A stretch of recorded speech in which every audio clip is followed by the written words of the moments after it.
afternoon, good afternoon in the continental United States in the Americas.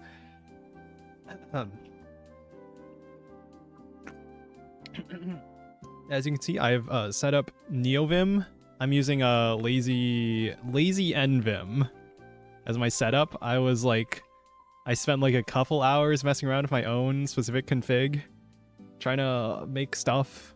And then I realized I didn't even have like language support set up yet. And I was like, I'm tired of reading all these different like documentation things on how to set it up. So I'm just gonna grab this mostly complete, relatively familiar neovim config with like a bajillion different things. If we go, yeah, no,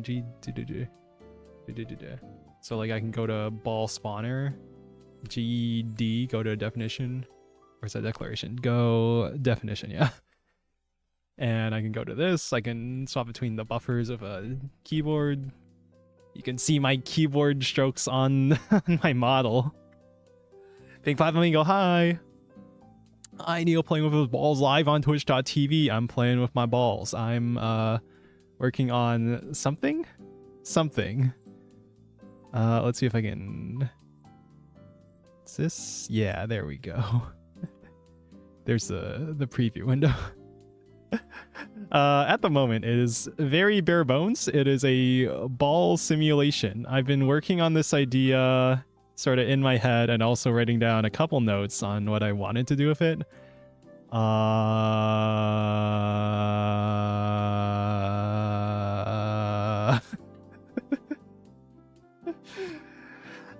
Anyway, what is this? It's like a marbled simulation thing inspired by pachinko. What inspired me to make something pachinko based? Well, I took a trip to Vegas, as I mentioned last stream, and I thought of slot machines, but instead of slot machines, I thought of like the Japanese pachinko parlors and those games, and like how there's been like a number of sort of Peggle, I'd say more Peggle inspired roguelikes, Peggle or Plinko or whatever. There's kind of a lot of different things. You could argue like the lineage goes back to pinball, right? If you take like the inspiration or where pachinko machines in Japan evolved from, it came from pinball, right? Or rather, it shares the same lineage as like modern pinball in the I guess the American pinball machines. Gamble maxing, kind of. Anyway, moving on from just like Japanese pachinko machines though. I don't know if any of you have seen like these marble races on YouTube. There's like a bunch of different channels doing them, and it seems like a lot of them make their stuff in AlgoDo, either that or Unity or any game engine really. There's this one big channel, Mekon, that I watch sometimes, and they have like these sort of marble battle core destruction things where these marbles fall down a track and they fall into like different goals things, and then the goals like trigger attacks that shoot rockets and stuff at like an opponent's core, and the goal is to destroy the opponent's core. But it's all just a simulation. You're just watching it. It's not like there's an actual game there. Anyway, taking from that idea, I was thinking about how people have called Uma Musume a roguelike auto battler, right? And you could say it's not exactly like an auto battler, but it got me thinking about like what's the definition of an auto battler? Like how can we extend that? And then my mind was like, oh wait, what if we took roguelike auto battler but applied it to those like marble simulation things that seem to like hack my brain's attention and keep me looking at them? What if we turn that into a roguelike auto battler? That is the eventual goal for the game idea in my head, basically, right now. But before we can make a roguelike auto battler out of this, we gotta make a fun, interesting, just a simulation to watch in the first place.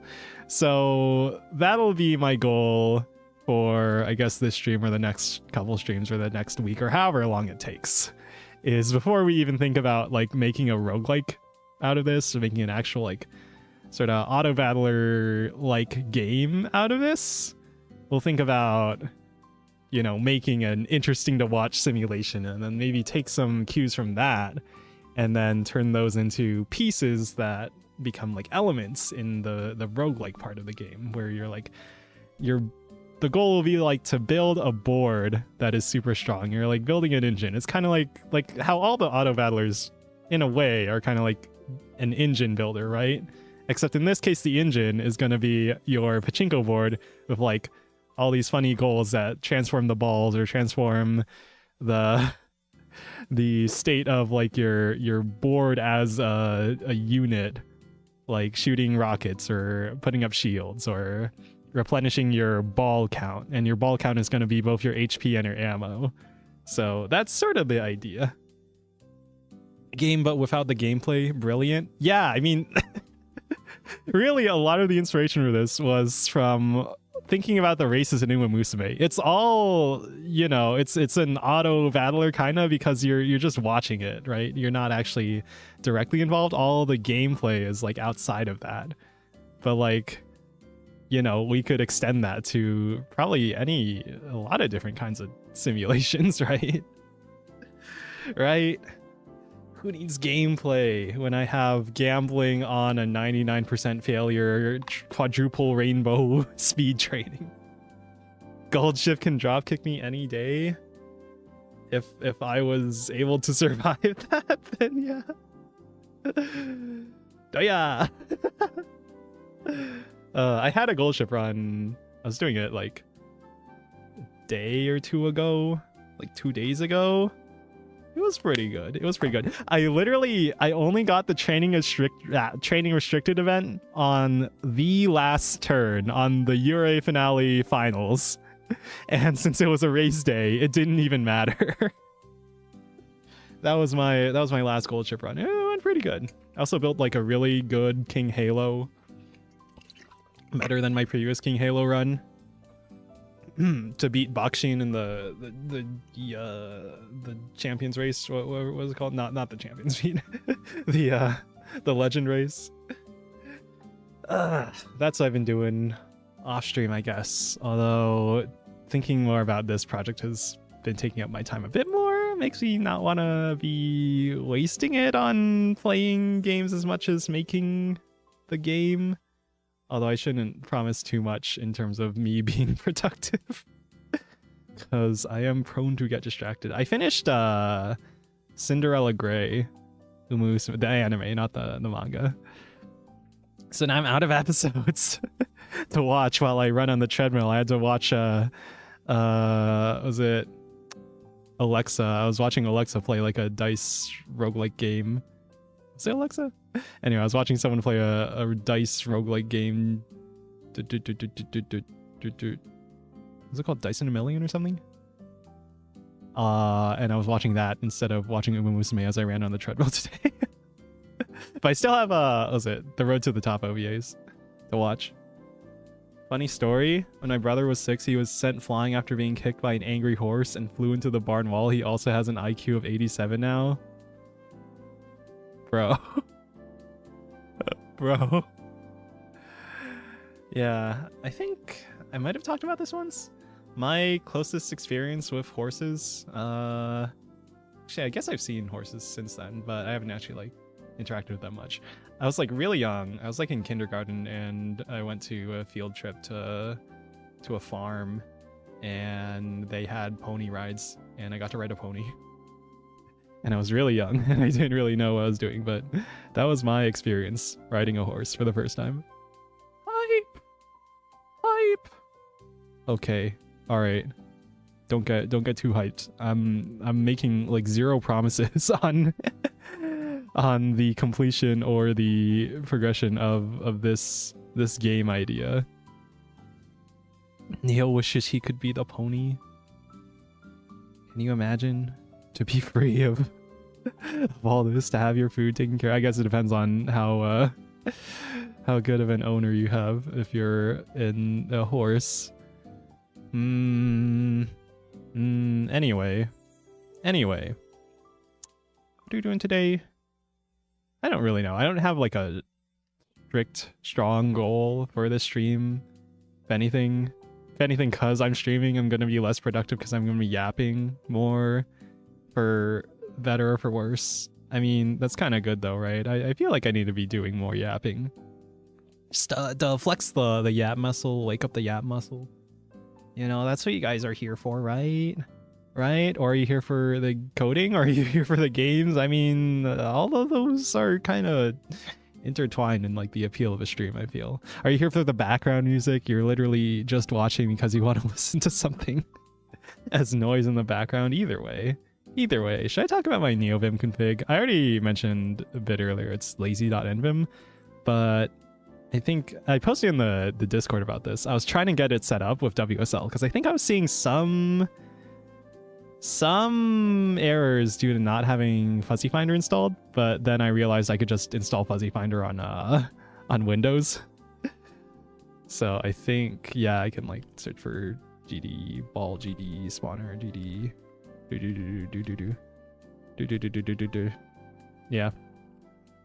So yeah, I'm using a lazy nvim on Windows, and so I was trying to get it set up to talk between Godot in Windows to neovim in WSL, but I got stuck on connecting the. So someone made like a special LSP server, a specific LSP server for WSL neovim and Godot for GD script that would translate paths from Windows paths to the WSL paths, Linux style, with slashes instead of backslashes.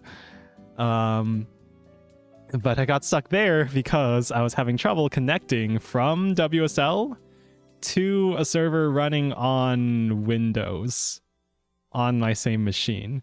And apparently in WSL, there's a newer networking mode called mirrored networking where the local host on WSL matches up with the local host on Windows and it just works. The problem is it's only available on updated builds of Windows 11, and I refuse to upgrade to Windows 11. If I cared that much about getting Linux working on Windows, I would probably just install Linux on a dual boot, but my disk space is sort of running out. I'm not entirely sure where it all went. Probably to a bajillion different unfinished projects and also some game installs, but you know, we can clean that out eventually. Maybe. I don't know. But then if I install the dual boot, then I'd have to have a whole Linux installation. I'd have to set up my stream on everything on there. I'd have to set up Godot engine on there, which I guess it wouldn't be too terrible if it's specifically for that one thing. But Neo just has assigned his human rights to me. No. Do you know how funny it was to be in the middle of a chopping log, hear a loud crash, and see my brother knocked out in a pile of hay while our horse freaks out? Oh my god, that's so messed up. But also sounds really funny.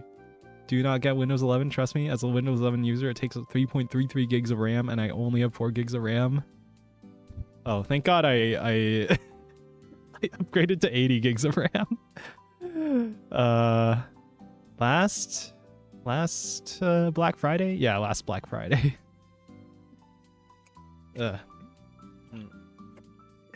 Technically, I don't think the specific like RAM I had 16 gigs, and then I bought a 64 gig 2x32 gig kit. Technically, I don't think they're supposed to be working together at the speeds I have it on, so I think technically my old RAM is overclocked. Overclocked from what it's supposed to handle. And then my new RAM is running at its like highest normally accepted speed. So if the old RAM craps out, then thankfully I still have 64 gigs. So yeah, I totally could. I just know that Windows 11 in general seems to be taking things in a direction I don't really like. I was already kind of unhappy with all the like random ads and shit that Windows 10 has. So I'd honestly rather not. But I also realize they're going to stop doing security updates for Windows 10. At which point, I guess I'll be forced to upgrade. Guess I'll upgrade. But also set up a Linux dual boot so I can not deal with the BS of Windows. Eh. I once worked on the idea of Auto City Builder. A player did RTS related matters with a rule of limited range and mobility.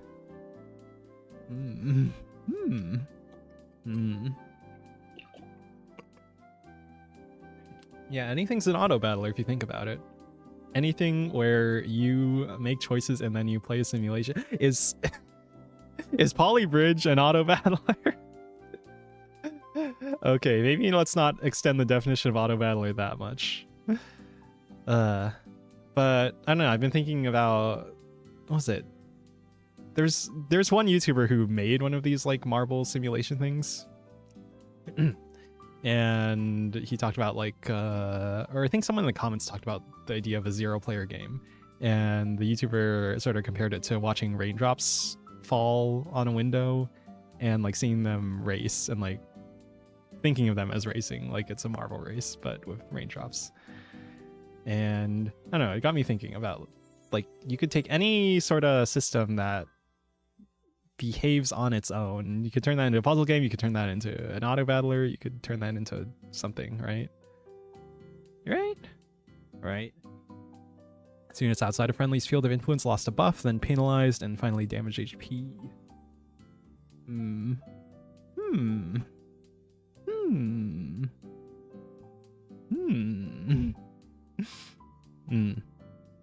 It's still kind of like vague in my head. Auto City Builder, and so what? You control a single unit, and then the single unit affects like other friendly units, or it's like the units can't travel too far outside the city or they get debuffed. Is that the idea? Limited range of mobility. Anyway. Vanillin, is this gonna be another number game? Hello. It might be. It probably will be. I don't see it not being another number game. You actually got both methods? Will numbers be going up? Well, guess what I already put on the ball script? They have a value. And the idea is that special pegs will be able to alter that value. So in Godot 4.5, they're adding abstract classes to Godot, to GDScript. Until then, this will just be a sort of fake interface. This will be our fake interface class. And I think we're gonna make like a adder peg. Oh, I made an adder peg scene, but I haven't actually... Yeah, okay. Let's see. So I changed the clash. Let's change the script to the adder peg script. Where did I... Oh wait, no, I didn't make an adder peg script. Pegs adder peg. Inherits special peg. Create. Ah, so nice to have. Class adder. I don't think we're gonna need to reference this class. Whoops, class name. Funk. Hold on. Remind me. Special pig. Oh god, too many buffers. Funk, apply ball effect. Apply. Yeah, ball. Cool. Yippee. YouTube keeps bugging. Still on Windows. I'm still on Windows. Yup, I'm on Windows. I need my spout to support, but apparently I saw, was it Asilina, Linux VTuber, was working on spout 2 support for Linux, and I don't know if it's special Linux distro, but either way, I would be very glad to see spout 2 on Linux. So I finally have the last excuse I have for not streaming on Linux would be gone, and then I could actually just set everything up on Linux and hopefully it would work. Hopefully things would work. But it's Windows is good enough for my needs, I feel. at least for now. I guess games would be the other hard part, but Proton's made like huge progress. It can run like most games, barring specific like anti-cheat solutions. Further from friendly territory, the smaller the influence, but could be used to expand your field of influence by becoming a specific building. Game jam I'm in has the craziest, most specific theme possible. Like, I can't even make my game special because it's so specific. This is a joke, the theme was upside down. Oh my god. Alright, take your camera, invert the vertical, and there you go. You have your game upside down. Go play chess, have a fun stream. Okay, Bob, switch to Linux. Okay, maybe. Eventually. Okay, alright, have fun. Have fun when playing chess. Nerd. Neo, hi. Hi, Simply.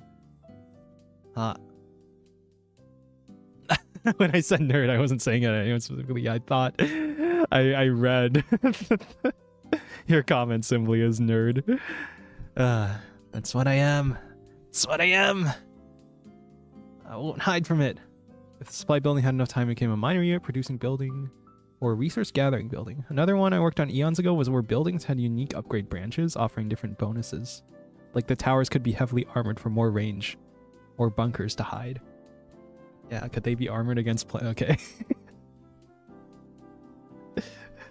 Armored the towers so they can resist the jet fuel. I need to stop. I need to stop. Okay. So, funny story. You see this static body 2D node in Godot. It turns out this has no signals for detecting collisions. All the collision detecting signals are on the rigid body, meaning that if we want to handle collision events, yeah, I think it's body, yeah, body entered on rigid body 2D. You have to handle it on the rigid body 2D and not on the peg, which means we need to put the script on the rigid body 2D, which we're gonna have a lot more balls than pegs. Here's some old scenes that we're not using. We'd have a lot more balls than pegs, so it would be kind of unfortunate to have like 1,000 balls going down, each running their own script, as opposed to, I mean, I guess it's with signals, so it's not going to be called unless we have to call it, but it's kind of annoys me. Because I wanted most of the logic to be separate from the balls. So I guess what I'm doing here is I'm going to have the ball script is going to call if the thing we're colliding with is a special peg, then we're going to call this apply ball effect on the ball.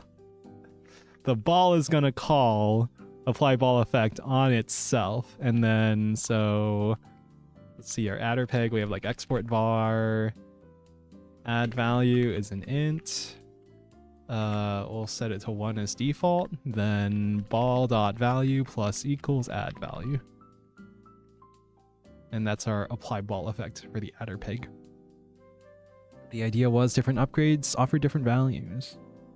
Yeah, what was it? There's just like one game design video on YouTube I saw from someone who had a long history in game development, who talked about what's it? Orthogonal design. The idea of orthogonal values, features, where upgrading something in one direction has it like what's the word? Oh god, what happened to my okay. Where like you upgrade something like how do I describe this? Upgrading one number affects the game in a way that is completely separate from upgrading other number, right? How do I describe it? Like mobility versus damage, like mobility upgrades versus damage upgrades in, I guess, any sort of action game, right? That kind of changes the game in more complex ways than if all you had was damage upgrade, right? So that's good to have. Also, hello. Thank you for the follow on Twitch. Thank you. Hi. Hi, Gurujo. Gurujo. Hi. Hi. I don't have a sound alert tied to that, so usually I don't hear it. But I actually have my headphones off right now. So I feel like my visual senses are more active. So I was actually able to see the follow alert on the OBS screen in the other corner. Also, hello, thank you for the follow. FM Flopper, hello. Yeah, I was actually able to see the follow alert because I wasn't hearing the sounds of the background music or whatever. Found the old dock. Idea of bunkers was first they are hidden, so units in them could heal and rush out to fight, and towards the end of it, the bunkers gave EMPs, stop vehicles, or power armor. Ah, but towers had ranged attack and could counter aircraft by the end of it. It's rock, paper, scissors! It's the classic rock, paper, scissors game, or something like that. Glovejo, why are there cat ears on the thumbnail, but you have dog ears? Oh, sorry. Sorry, that must be ruining your version, breaking your... Here, there you go. There you go, there's the cat ears. Sorry, I mean dog ears. These are totally dog ears. I'm totally still a dog. You just gotta trust me on that. I'm sorry for breaking your immersion. The all-important fantasy of the VTuber. Is so fragile, and I just broke it for you. Please do keep telling. I'm totally not stealing these ideas. Yes, yes. Game. Video game. Game. To balance, I made an influence field to prevent people from spamming the two. Neo forgot his was a dog on the thumbnail. Don't worry about it. Don't worry about it. I don't care if you take them all coding's based on theft. All ideas are kind of derivative, right? Usually. Usually when you come up with something, it's inspired by some other thing, right? So in my case, I don't know. I just told you guys my game idea. I feel like this is a really easy idea to copy that might be pretty effective. So it's just saying, you could steal my ideas and they will probably be this idea seems pretty like it's got potential. I guess it's all in the execution though, right? That what would the pitfalls of this game idea be? Also, hello, Rose. Doggo being productive, my favorite slop content. Welcome to Slop Media. It's your daily slop. Today in slop news, Neo installs neovim and sets up his neovim setup, finally. Yippee. Finally, less mouse usage. Now all I have to do is mouse here and then Alt tab to the neovim window and do my stuff. Anyway, quote unquote productive. I feel like this stream is going to be 90% yapping and me giving you guys my game idea, and then I'm gonna do the actual work off stream. This is kind of what, I don't know, like a proper stream is gonna be, unless you're just not really talking to chat, unless you're doing it like as if you had 0 chatters, or as if you had 1,000 chatters, where it's like kind of like at either end of the spectrum, you're kind of treating it the same way. You're sort of talking to a vague crowd-like entity and not to any like one specific person, right? I remember one of the balancing ideas was EMPs were critical for countering power armor, as enemies in power armor hit by it were instantly downed. Another idea stole from Warzone 2100. You could customize units and different units did the rock paper scissors thing. I like having you in the background of doing stuff, so your yap is already content for me. Thanks. That's good to hear. I feel like I've been, I don't know, when I'm playing Uma Musume, I'm like reading the story 99% of the time, and then it's like hard to insert any yappage into it. But also convenient that I don't have to think about the yapping. But also bad because then I'm not practicing my yapping, and the yapping is the important part of being a streamer, and in my opinion. Anyway, don't be surprised if we get like 0 things done this stream and I just spend the whole time yapping. But don't worry, I'll make up for it by doing work off stream. The actual work will be done off stream. The stream, actually, honestly, that would probably be a better like format overall. Would be for streams to be for like dev updates or like actually playing the game that I'm making, right? As opposed to actually trying to develop things on stream. But I know there's a decent number of like game dev content creators or just software development content creators that sort of make it work, right? You just kind of have to force yourself not to yap. Or not to yap individually, but like yap about the code that you're doing. Actually do the coding. Anyway, that's enough meta talk, I feel. The yap and the huge badonkers of VTuber models tend to have. Yeah, I need more jiggle physics. I need more things that wiggle. So make the ears bigger, make the tail bigger, make the keyboard bounce, make like the eyes jiggle. Like all the fancy live 2D models have like the highlights bouncing around. The glasses, yeah, the glasses need to jiggle. You add some soft body physics on the glasses, have them wobbling around, falling off your face. That sounds inconvenient though. I think my glasses, either they're like not fitting or I'm just like too sweaty for them to stay on, because they kind of like slide off my face every single time I go out. Make the dog ears match the model, please. Damn. Damn. Damn it. Now you're asking for for more than I am probably capable of. Oh, right, because there's no outlines. Yeah, I guess it would just be adding the outlines, right? Adding the outlines to match the other model. I mean, the model's already kind of scuffed on the outlines because when I was recoloring the hair, right? The way I recolored it also recolors the outlines, which you could argue is, you know, a positive effect. Has a nice effect, but I don't think it was done in a very artistically satisfying way. Anyway. Ears.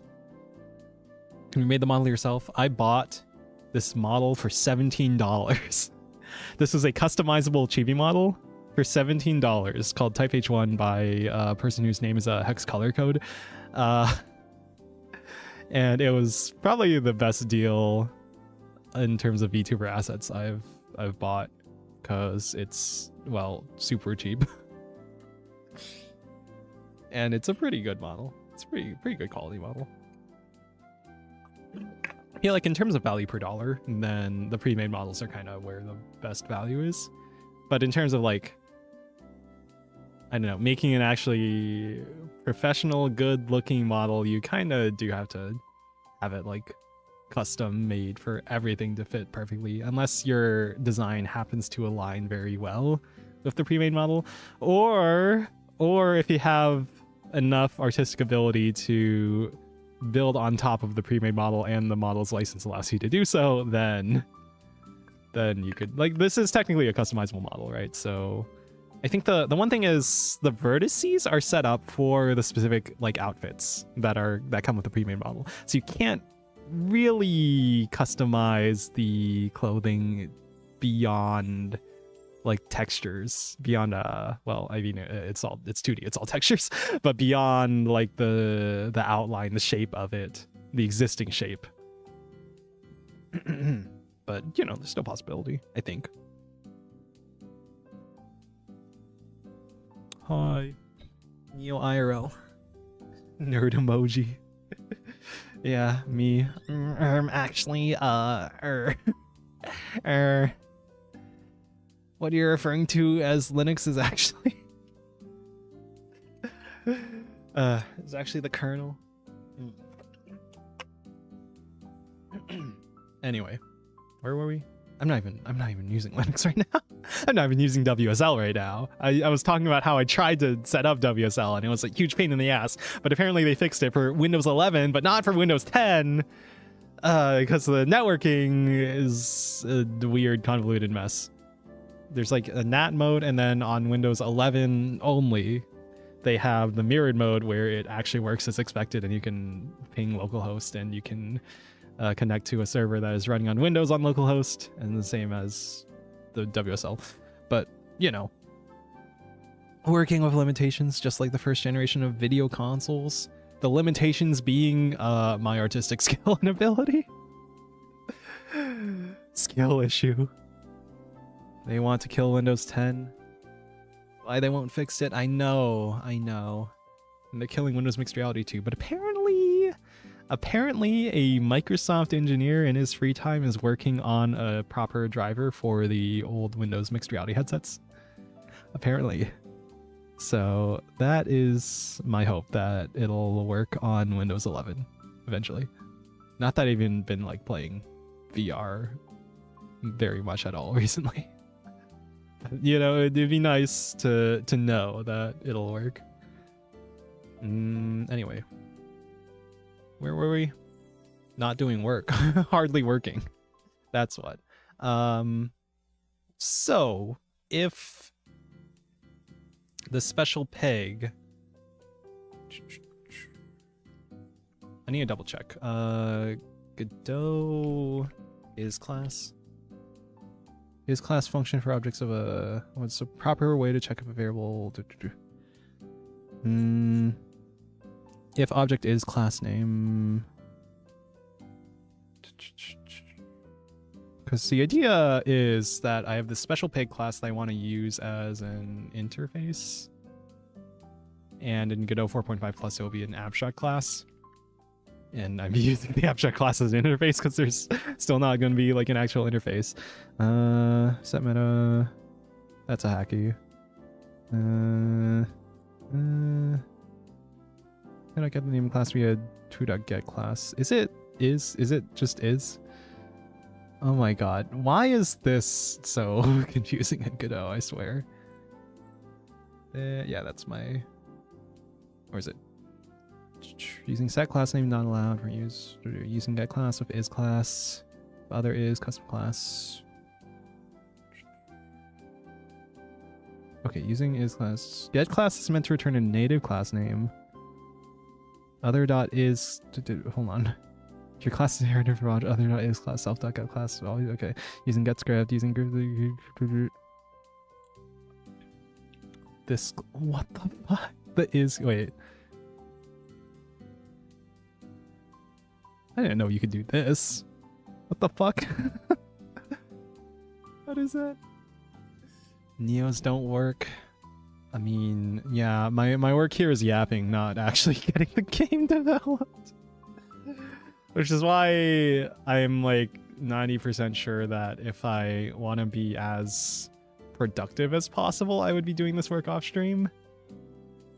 But I don't want to keep you guys completely in the dark, and I know I've been streaming super often recently, so I don't want to spend too long without streaming, and this is what I'm working on off stream, so I might as well work on it a bit on stream. By using objects methods, class, oh my god. I swear to god, I'm pretty sure it's just is, right? Check type of a custom class. Doesn't seem to work quite as well. Get script and GD script resources behave like classes. If is preload custom class. I like this, and my object is custom class. Is class name. Or is this checking the existing? Hold on. Do GD script is keyword? I should just be reading these docs. Is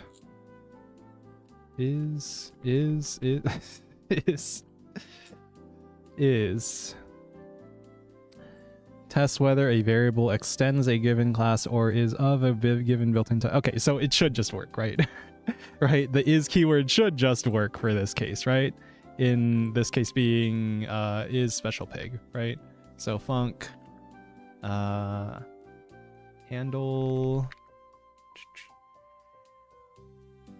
collision. Let me just double check that signal.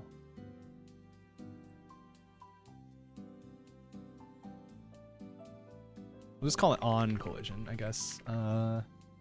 Body is a node. It returns, okay, well, whatever. Node. It's a node. If body is special peg, then body dot apply, yeah, there we go. Apply ball effect to self. And now in ready, func underscore ready, we can do self dot, technically don't need self, body entered dot connect to on collision. There we go, right? Right, that works, right? Right? Okay. What's the best way to learn Lua? I'm trying to use it for Binding of Isaac modding. I would say... honestly, I'm not that versed in Lua. My most experience recently with Lua has been neovim config. And then beyond that was learning Lua for Roblox like way back in the day when I was the wee little doggy in like the 2000s. So I don't have a ton of experience with Lua, but I imagine it's pretty similar to any scripting language, so I would approach it the same as learning any other language, by which I mean there are fundamentals that are sort of shared between languages, right? Like a for loop. Most programming languages probably have a for loop, they probably have a while loop, they probably have an if statement, right? So beyond that, it's just syntax, right? And the syntax, you just look it up when you forget it, and you hopefully commit it to memory as you use it more, right? Where I find where there's actually specific things you need to learn is in like APIs. So in the case of like Binding of Isaac modding, I'm assuming there'd be like a modding API that you have to use or whatever. And so that's what you're really trying to learn there. And the actual syntax of the language is sort of added on top of that. But that's not like where the new ways of thinking are gonna have to be. The way I see it, right? You can draw comparisons to between like game engines. So like in Godot you have the ready function, in Unity you have, was it on ready or something? In Godot you have physics process, in Unity you have fixed update, in Godot you have process, in Unity you have update, right? So the more familiar you are with different tools in a specific sort of niche domain, whatever you want to call it, the more you can start to make connections between them and build like a more general mental model for how these things work. Anyway, sorry if this answer is like way too high level or wishy-washy or whatever, but that's sort of how I see it. You're building frameworks or webs of like knowledge of general patterns more than you are trying to learn like the specific syntax of language, and then the syntax of the language you'd sort of add on at the end, and you can look it up if you need to, but that's not like where the meat of the learning is. Anyway, I hope that wasn't like completely irrelevant to the question you're asking. I guess the other thing I'd be wary of is worrying too much about the best way to learn something, because I think one, it's a pretty personal thing. Like the best way to learn something will be different from person to person. And two, if you worry too much about like the best way to learn something, you're being inefficient by not just jumping in head first and saying fuck it, we ball, and then sort of figuring out yourself what the best way to do things is. Anyway. All right, hope that helps. Okay. Thanks. All right, good to hear.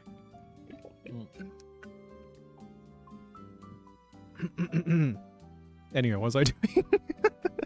Writing like 2 lines of code. All right.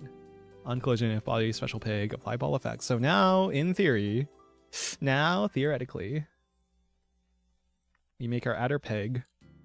I guess we'll add the label +1. +1. Font size, set that to like, I don't know, 8.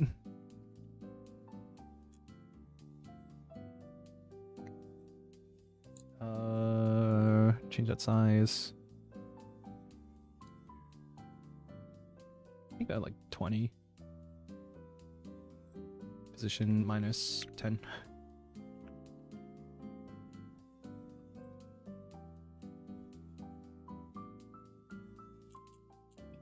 I have no idea how readable that's going to be. Anyway, let's go back to this. And let's see if we do like the adder peg here. Did I turn snapping off? Okay. Well, yeah, let's do that. And move this peg. So I already set up the labels on the balls. So that should do the thing. That is the wrong window. There we go. Okay, I don't see the labels on the balls getting updated, so... Let's see. Adder peg. Huh.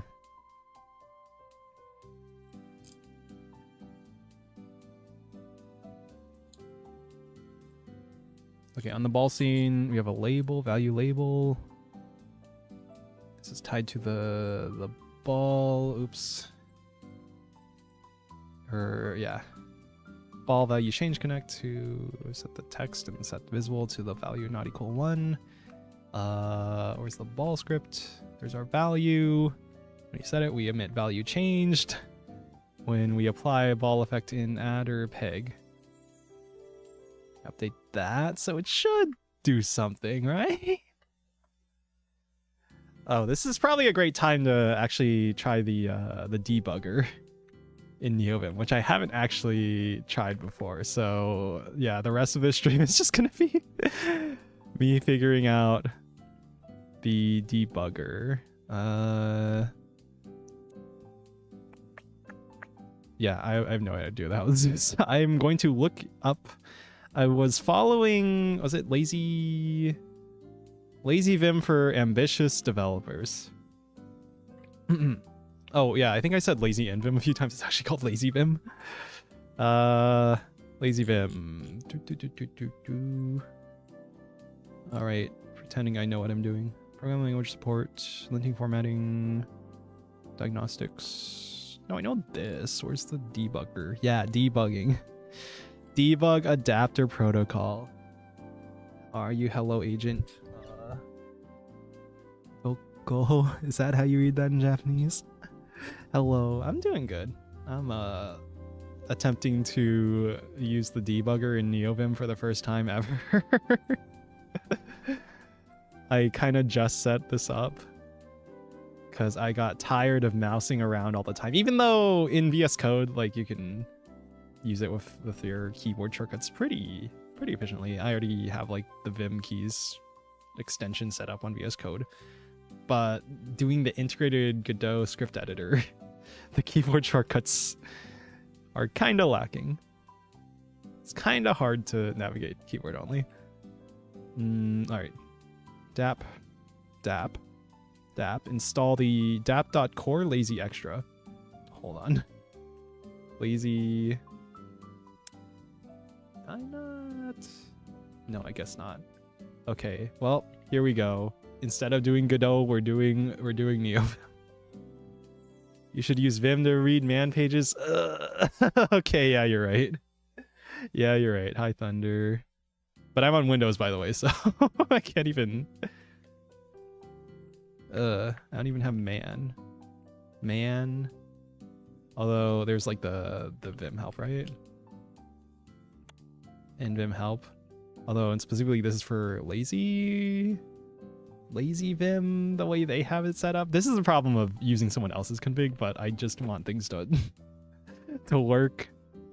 And I feel like learning how someone else's config works is gonna take less time than building the config myself and then also memorizing how it works.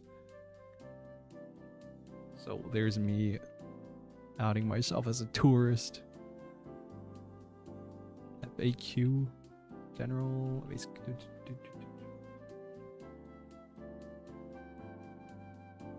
file type, plugin. Wait a minute. UI. Oh, okay, okay. Here's the.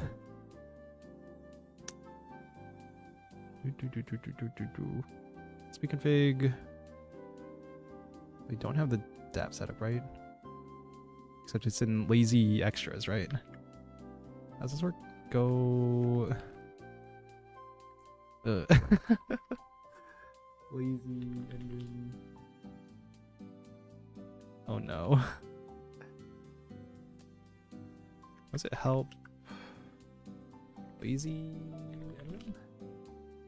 Oh, okay. Yeah, that's how it works. Okay. Next. Extensions. Oh my god. Oh my god. Debug. Debugger. Lazy packages. Oh my god. Actually, Chinese also means agent.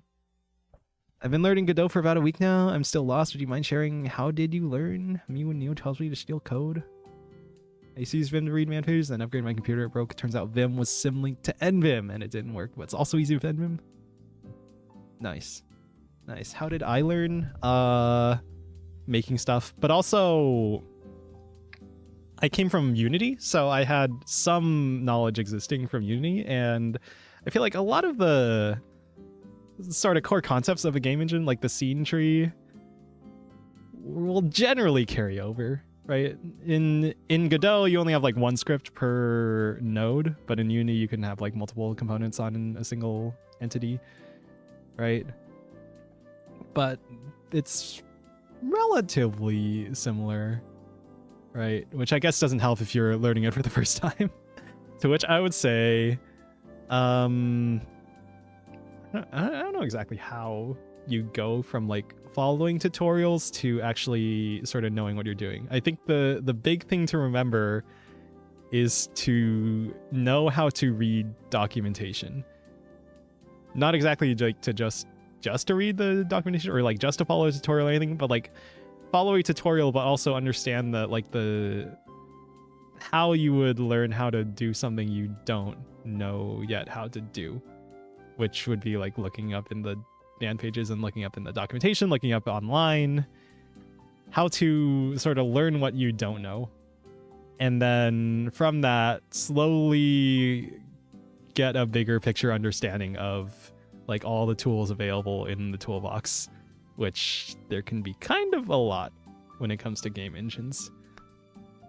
But like, okay, we want the ball to have physics, so it's got a rigid body, and then under the rigid body we have to add a collision shape so it actually knows what shape the rigid body is. That's just how Godot does its thing. We need to actually render, so we'll add a mesh instance under there. I should probably be using a sprite though. But yeah, there's like, it's a big box of tools, so sort of understand how to find things in the manual to look up like what specific things you need to know specifically, and just understand that it's going to take quite a long time to sort of get used to it if you haven't like used another game engine. If you have, then a lot of the knowledge transfers over, I think. Anyway, debug adapter protocol. Okay, so they're using something called lazy extras, which is part of the lazy NVim or lazy Vim. Lazy Vim extras lazy extras. That's it. Lazy Vim extras. Oh boy. I also transitioned from Uni, cut my learning progress after the runtime surprise. Gotta tell you, I miss attaching multiple scripts to make the ultimate game object. I know, that is kind of convenient. I do like that about Uni's system. And like, it makes it kind of annoying or hard to build things exactly in the same way in Godot. But from my understanding, if you want to do sort of that sort of thing, then you just add more nodes underneath it. And then if you need to access them, then you add more references, and it's kind of annoying, but it's doable. What am I looking for? dApp. DAP core, right? Also, how do I use this? Enable or disable extras with the X key. DAP. DAP core. Please restart lazy NVim. Okay. Okay, yeah, that was what I was looking for. Okay. And have a specific alias for you have to like launch with some specific commands to wait. What? Wait. Damn it. To connect to the good old language server. What the heck am I doing? Scenes, ball GD. Okay. If I have the debug adapter set up right, DAP core, install the DAP core lazy extra, enable lazy extra server preferred, probably configure to work with DAP. Double check to see if the your preferred language extra has an NVim DAP. If it does, hopefully you don't have to configure anything. Oh, I might need a... This might turn into a neovim setup stream. My favorite. Okay. Leader DB setup breakpoint. So if this is set up, leader D B setup breakpoint. Run project. Don't think that's doing anything. I don't think that's doing anything. Well, let's find a different script that we can test this with. So I guess board.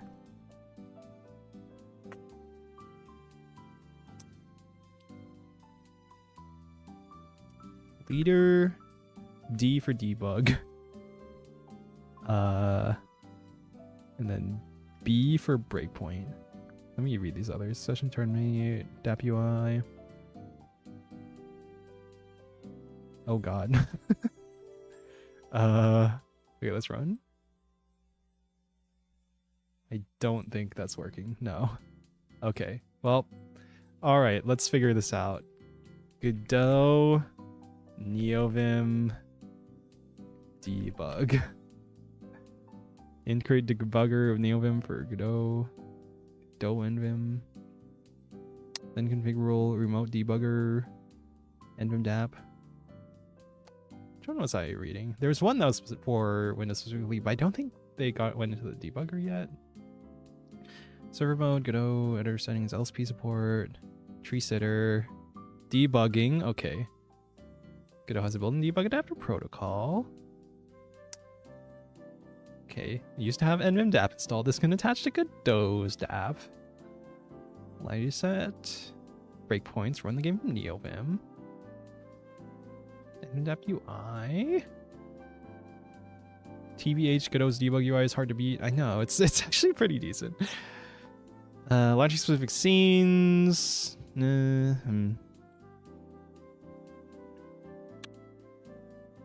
Okay. You only run specific scenes from the editor. Yes. Somehow Godot gets the breakpoint set with nvim DAP only when started with nvim DAP. Huh? How the F was I debugging the last months? I was not using the nvim DAP, but the breakpoint keyword. Oh. Okay. Well, run around first. Custom neovim functions commands. Oh, just to add breakpoint. Add the breakpoint keyword. Hold on. Enable also debug with external editor under the script view. Script view, debug. Debug with external... Wait, is that it? That was not it. That did not do the thing. Ugh. Internal editor will open when debugging. Oh my god. Ugh.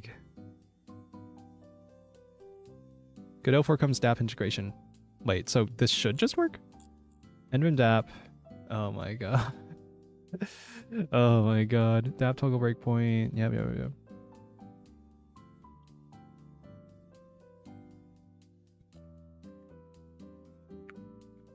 Nope. Nope. But apparently it should just work. Should just work. Godot, nvim, dap. Unconfigurable remote debugger, nvim, dap. What I'm trying to do is make debug progress start in the current scene. Wait, does that mean... Oh, does that mean you have to launch the debugging... Launch current scene in nvim? Launch main scene as usual. Synchronize breakpoints. Then launch scene I want manually from in GUI. Oh, is that how it works? Oh. Wait. Leader. Debug. Run with args? No configuration found in GG script.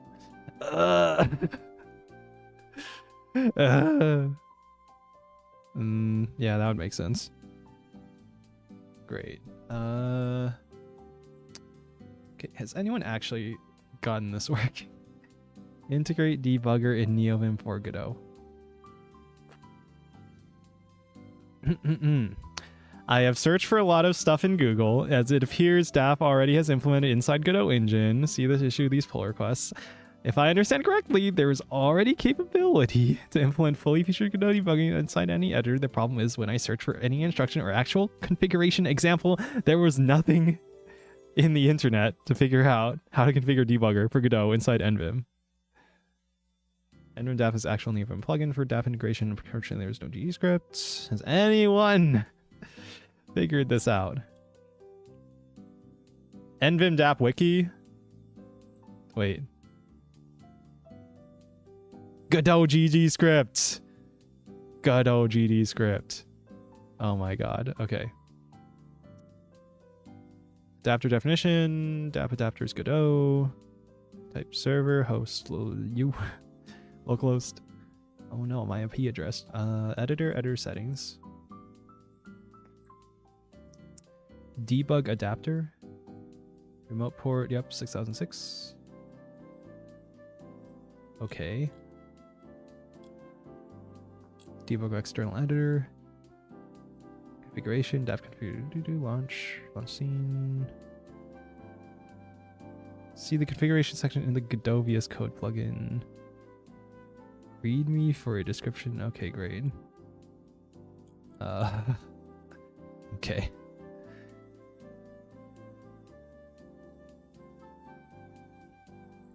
So just copy this, put it in my configs somewhere.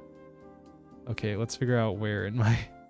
Again, the problem of using someone else's config is that I don't know exactly where everything is. Config. Plugins. LSP. Okay, somewhere...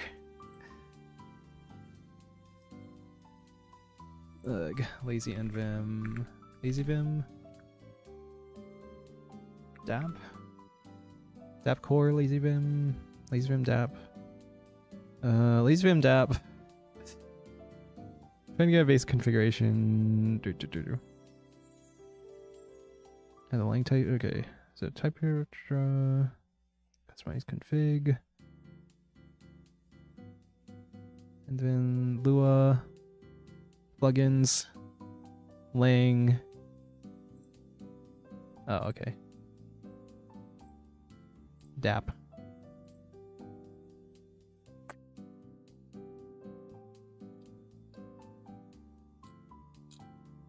Oops. Oh my god. Oh my god.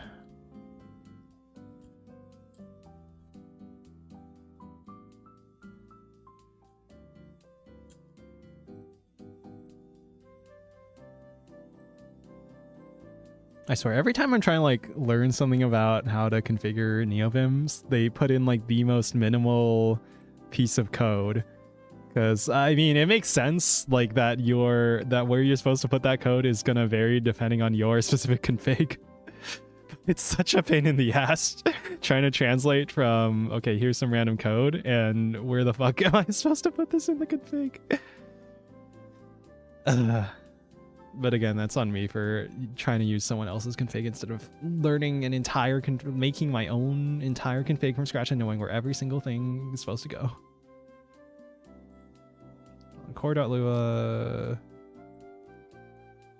nvim-dap. Keys, config. You go in the config function, right? And then the way customizing works in lazy vim here, right, is that I just make my own. Hold on.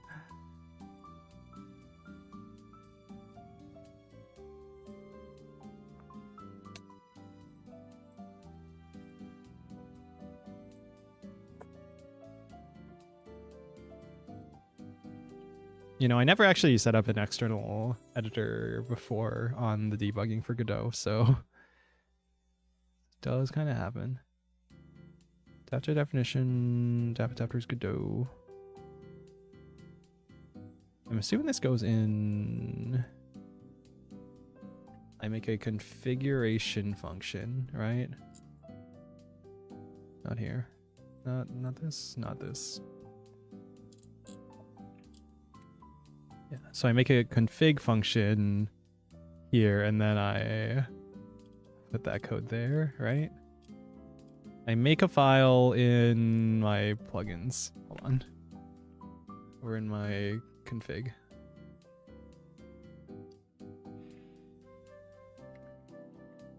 Whatever. I make a something. I take this, return this. Stinky. Yeah, me, average Linux user. Except I'm not using Linux, I'm using Windows. Windows 10. Ugh. Anyway, yeah.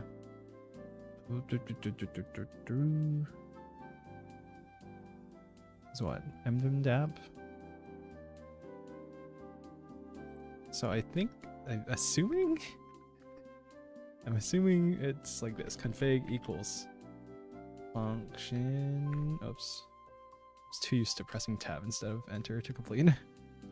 And then we just yoink this over. Please tell me. Why is my... Oh, wait, we're still in visual mode? What the mother...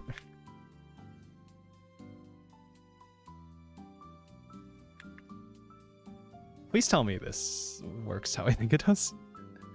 Config change detected reloading. Okay.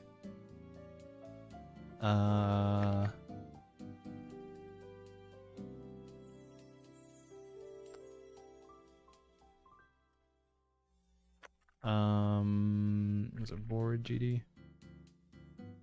Sure. Was it leader? D for debug. B toggle breakpoint. I see a lowercase b. Very subtle. So from my understanding, you have to actually start the debug session from your editor. You can't actually start it just in Godot because, well, Godot's integrated editor does that for you, but it doesn't do it here. So leader, D for debug, A for run with args. No configuration found. Bruh, I copied the thing from the guy's thing. Why?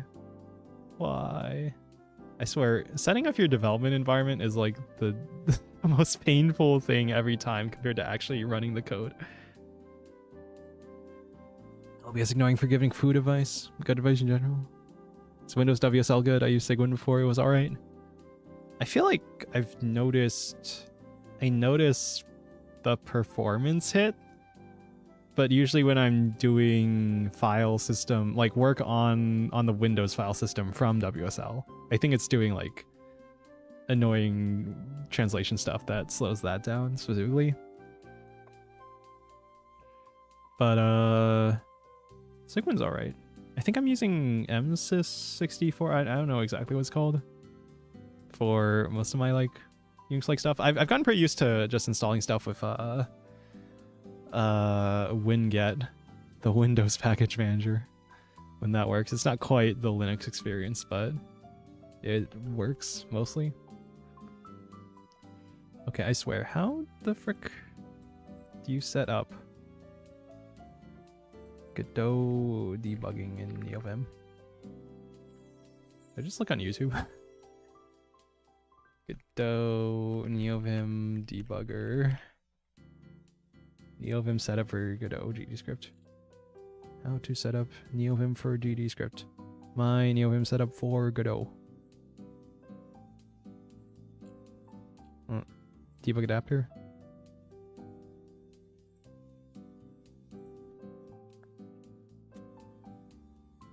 Debug.lua. Right, in your nvim dap. Config.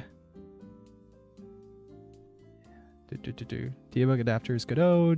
Dap configuration. Oh, right. We need to add the configuration. That's what we're missing. Okay, I don't actually know how to open the Snacks dashboard, which lets me go straight to the config folder. But whatever, I'm just gonna do that. Config. Dap. Okay. So we need the configuration as well. Dap core, dap. I have too many tabs open. Somewhere in this mountain of tabs.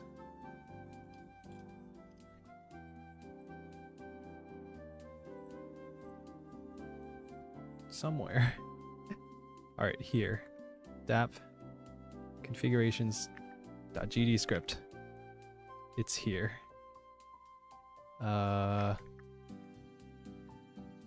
Just my indents.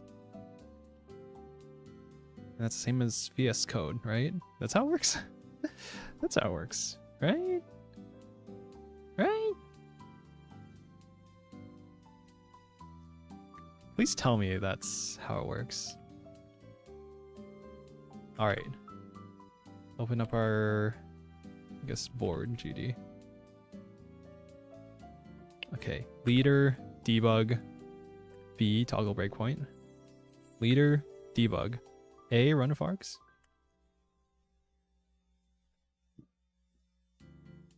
Holy shit. We did it. Debugger works. Finally. Except my window's like way too small. Oh well. Our locals, we got members, globals. Finally, less moving around. Although, the integrated Godot debugger is pretty nice too, though. Close our Explorer, okay.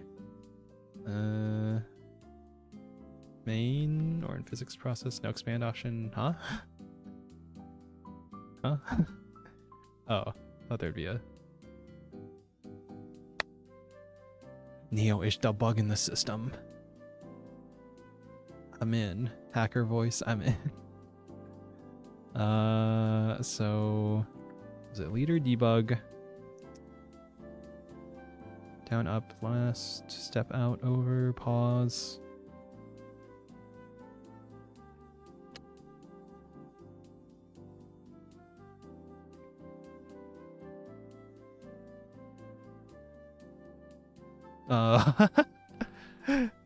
I'm not familiar with how this works. Go, wait. Leader, debug. Continue. Session active, not stopped at breakpoint. Oh, wait. It's not running though, is it? What the fuck? Where are we? We're at, yeah, board GD, ball spawner, spawn ball, right? Leader, debug. Run continue? Oh my god, what's going on? Restart. Okay. Oh, it's just not paused. Huh? Huh? Stopped at line 22? Wait, what? Okay, I'm closing it. Okay. Let's try again. Leader, debug. Run or continue. Okay.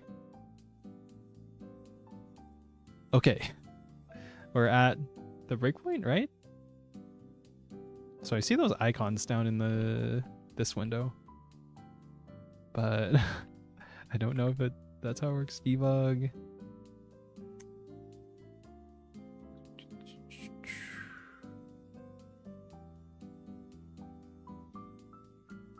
Capital O, step over. Oh, and we're on this line? Are we on this line? Oh my god. Leader, debug, step over. Leader, debug, step over. There's gotta be a faster shortcut for that, right? We were stopped at line 25. Yeah, okay. So it's doing the thing. Leader, debug, continue, running.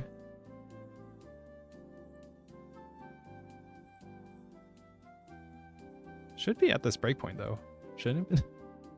Continue, debug, right cursor, toggle, terminate, step UI.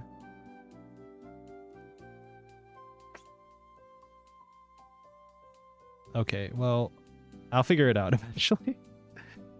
All right, kill. Okay.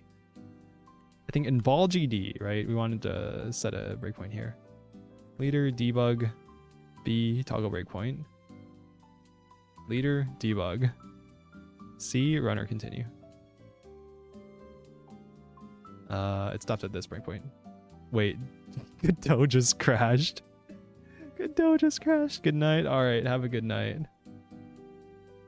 Thanks for stopping by and watching me mess with my freaking neovim config instead of actually doing any programming. Well, Godot just crashed. Great. I love this.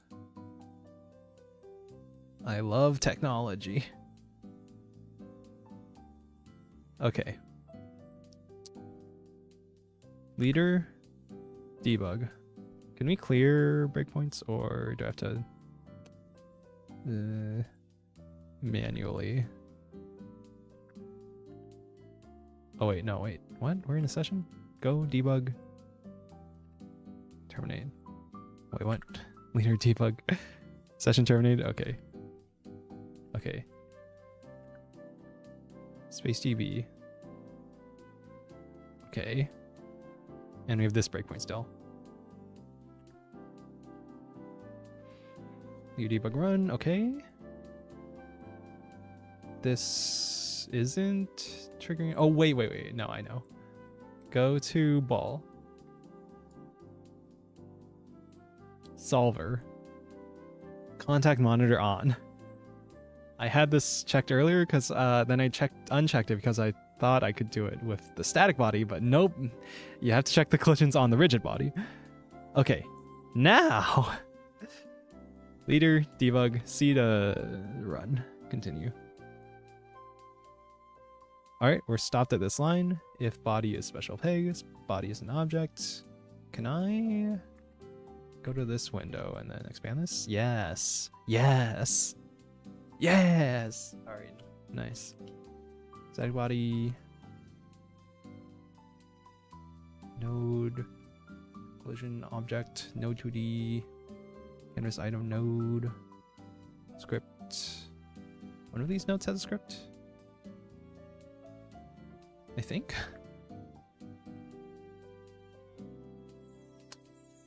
Or no, this would be the special peg script, right? We're looking for, which I think is on the. Is it on the static body? Collision object. It's on this node. Or no, wait. If we're not even colliding with the special peg, then why would we see that? Okay. Leader, debug. C to continue. Oh. It's just running. Oh. Oh my god. Leader, debug.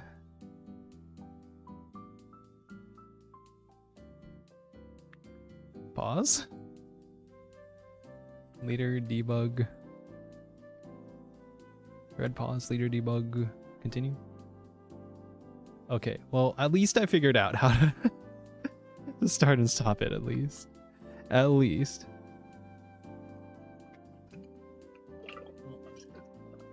How'd the ball get stuck there? Wait, you guys can't see it, but... Is that it? Yeah. Look, the ball got stuck. Ball got stuck. Ball stuck. Oh, man.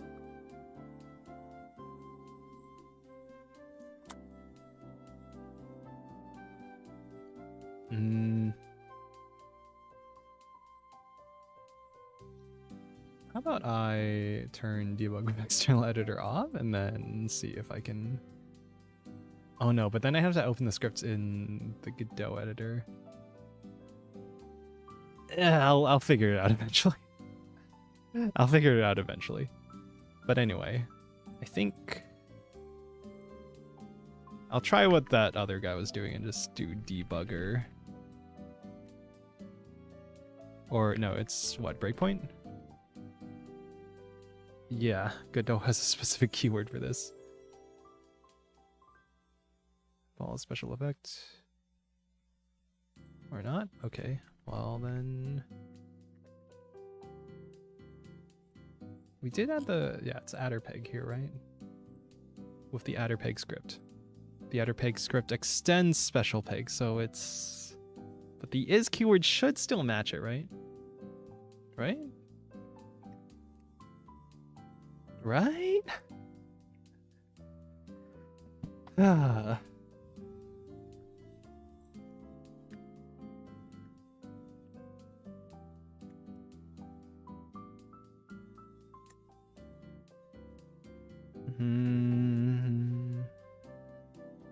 Whatever. I'll see if I can watch someone's, like, a YouTube video or something. Would probably give me more information than these extremely terse docs. But we kind of got the debugger working.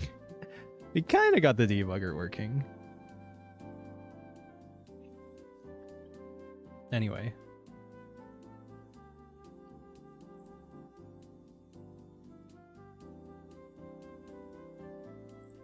So what's the problem? Our balls collide. Our ball collides. We have contact monitor on. Max contacts reported 2.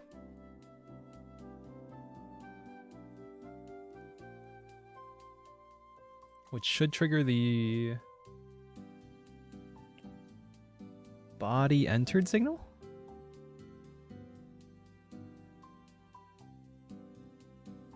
Collision with another physics body 2D or tile map occurs.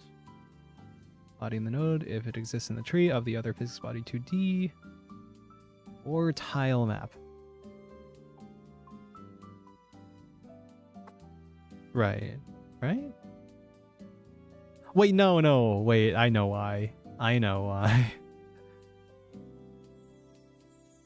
Oh, it's because of the layout here. Yeah, it's because of the layout here, isn't it? Because the static body 2D is not the top node with the script on it. Doesn't have the script on it.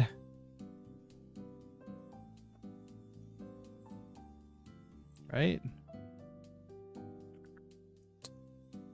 Special peg 2D, right?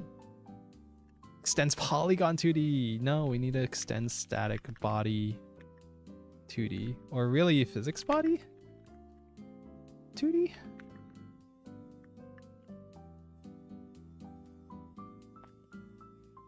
Okay, so that's a special peg script. We need to reorder this whole scene. Put the static body 2D on top.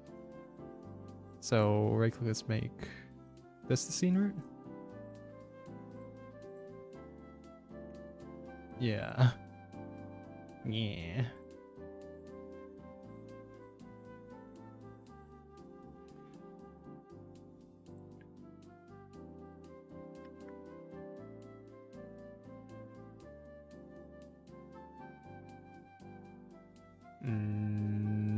Shape.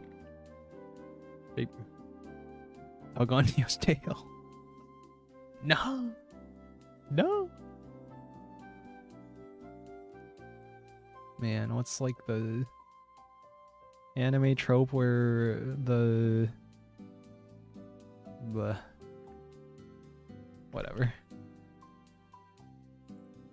characters, animal ears or tail or wings or whatever are the most sensitive part of their body? Although usually that's more informed from like the actual animals, right? Like birds. The way you touch birds, apparently.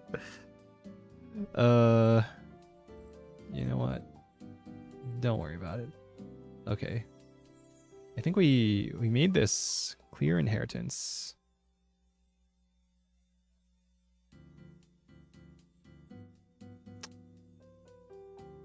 So can we make this unique now?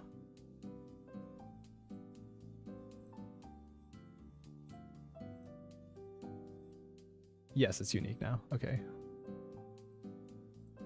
Do that. Label goes here. Collision shape, adder peg, extend special peg. Okay. Okay. Now it should work. Yeah, there we go. There we go. Wait. You guys can see it. Check it out. Check it out. It's like way too small to actually see, but numbers. Balls touch adder peg. Ball gets numbers. It's so tiny. It's so hard to read. I'm going to like double the size of that label then.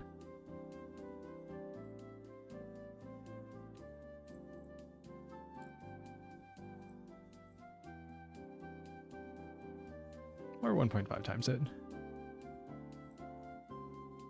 Size is 28, so I guess I'll do like 32 minimum size. And adjust the position minus 16.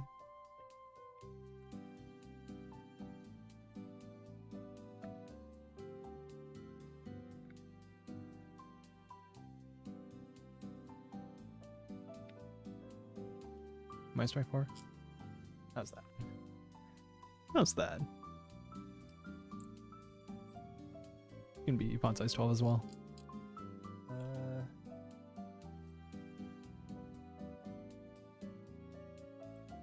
Do like 20 by 20. Vertical line center. I guess we'll just put it like that. Let's take a look now. That's more readable. Kind of looks...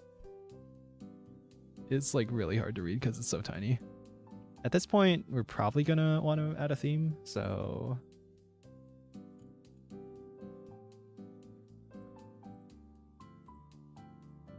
So I guess we make a new theme! And let's save it somewhere.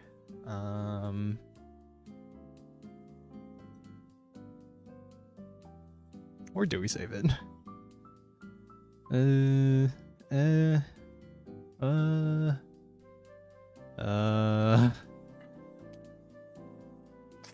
The hardest part of computer science is naming things. And that includes where to lay it out in your file system. Probably make like a resources? No. Nah. Root folder? Nah. UI folder? More likely that we put in like a UI folder. Whatever. Theme. Just call it theme. The theme.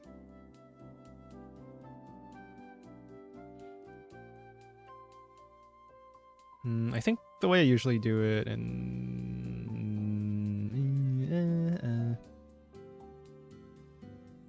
I make like a custom type, call it like label small. Base type is label.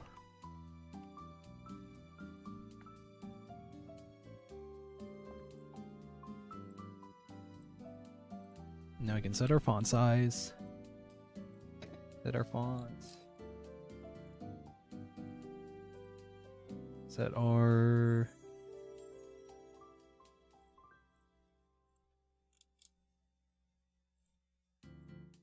Shadow offset.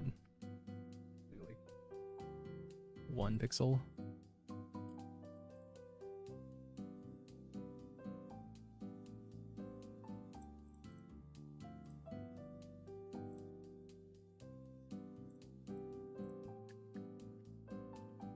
And then set our type variation to label small.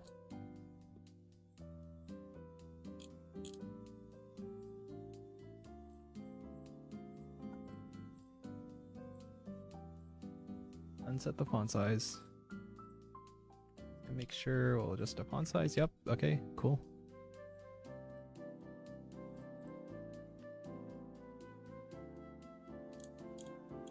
You even see the shadow? Shadow offset. What's the... There's another variable to set the shadow. Oh no, you have to set the shadow color. Okay, yeah. That makes sense.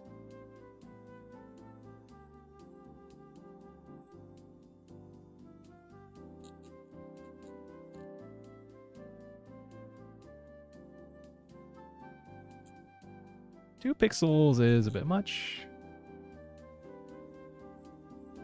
Kind of hard to tell with the filtering though.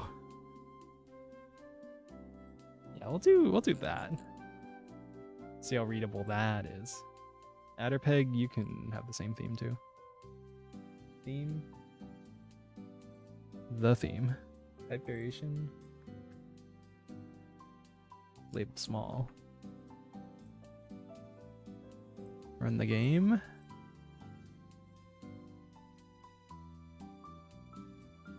Oh yeah, look at those labels with the drop shadow. Drop shadow, baby. My favorite. Cool. OBS hating on me for being a perv. That's what you get. That's what you get. What do you get when you cross a solo streamer with a chat that treats him like... Neo plays pachinko? Yep. I'm gambling all my money away. Wait, I just realized the labels rotate with the ball, which makes perfect sense, but also it's really funny. Wait, okay, so...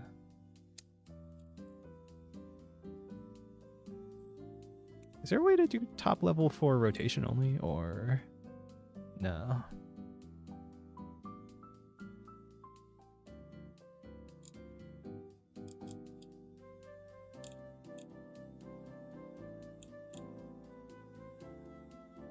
Or how do we do this?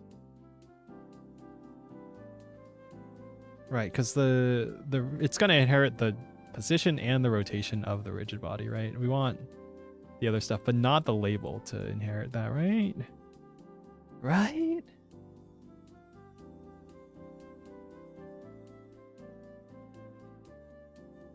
Wait a minute.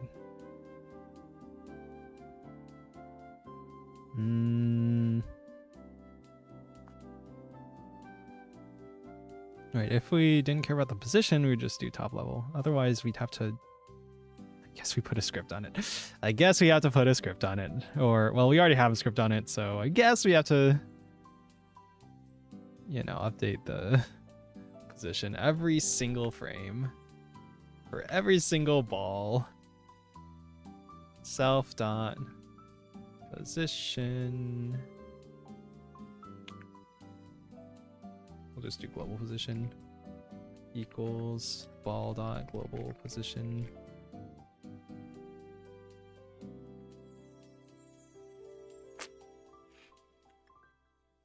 Inherit position, but not rotation. Yeah. There we go. Blocked it. Oh well. Oh well. Oh wait, there. I can see your messages on the YouTube chat. Fun fact, if you lick Neo's ear. What do you get when you cross a Hell's Angel with a Jehovah's Witness? Someone who knocks on your door and tells you to fuck off. Noted. Thank you. Thank you for your input. Very nice. Do do do do do. Do do do do do do do. Do do do do do do do do. Okay, where were we? All right.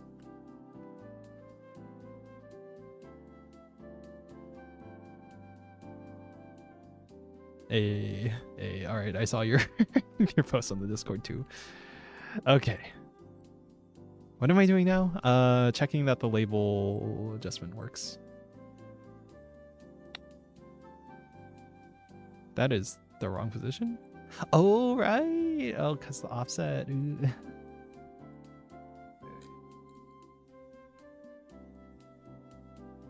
Hold on. Okay, so in ready. Something like var offset. It's a vector 2. And in ready, we do self offset equals self dot position. And then plus offset. Do that. Do that. Okay, now.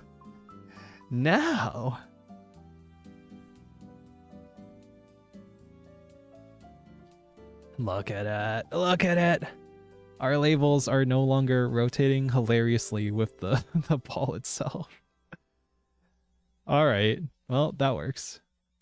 That works. I'm already imagining, I guess, borrowing ideas from other roguelikes. In Peglin, there's like a ball that buffs the pegs when it collides with the pegs. So we could do something like that. Anyway, what we probably want to do now is set up some like goals at the bottom, something to catch the balls at the bottom.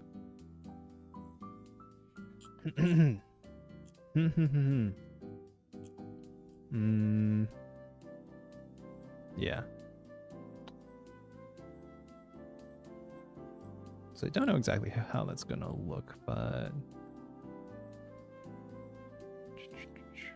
something like no 2D bottom goals. I'm calling them goals in my notes for now, so I guess we'll call them goals. You can go here at the bottom, I guess.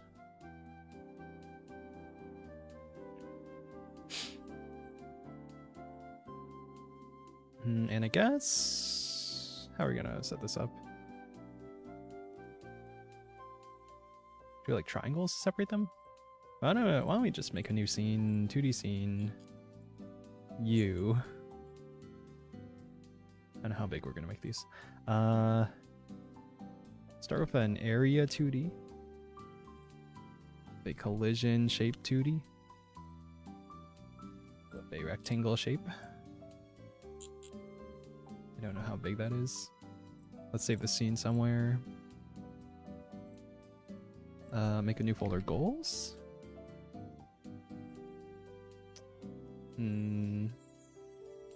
Base goal. Call it base goal. I'm back. Are you done yet? Yeah, I just finished an entire game in like 2 hours. Yeah, totally. Nah, I don't know. Actually, what was my goal? My goal for the near future is just to make something that is visually interesting. A visually interesting simulation. Something that hacks my attention in a way similar to the other like marble race core destruction things that I see on YouTube. And then we go from there. Because I think if it isn't visually interesting, if it's not like hacking my attention in the same way as those other like marble race videos on YouTube, then, you know, then what's the point of doing it like that? Good evening. Hello, Pokoloka. Good evening, good afternoon, good day, good morning in some time zones, maybe. Hello. All right. We're making marble simulation thing. You should replicate racehorse test formula. Horse race tests. You're so right. You're so right. I mean, one of the things that did inspire me in this is Uma Musume. And, you know, if you think about it, that came out shortly after the horse race tests craze, right? So you could argue there's, besides the horse theming, right? There's some lineage. Anyway, I would like eventually to make this game idea into a PvP auto battler, but I know that's going to be more difficult because of the multiplayer component. So I'm going to save that until after I have something that is fun single player, and then hopefully we can reuse the systems in something more design balanced for PvP. Horses just keep winning. You're right. I could like just theme the balls as horses. Horses trapped in this ungodly marble machine thing. Let me base goal. Let me actually instantiate this in the base goal so I can have an idea of where I want this to be.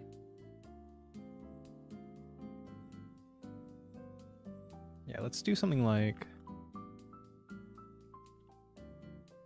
32 by 16 maybe?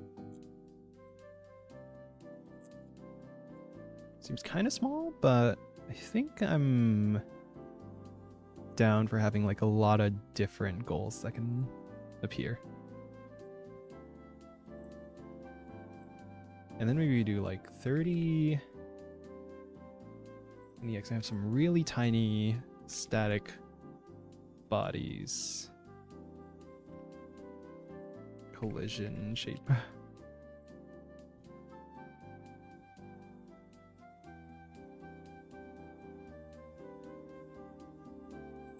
guess we do capsules? Yeah, capsules seem reasonable.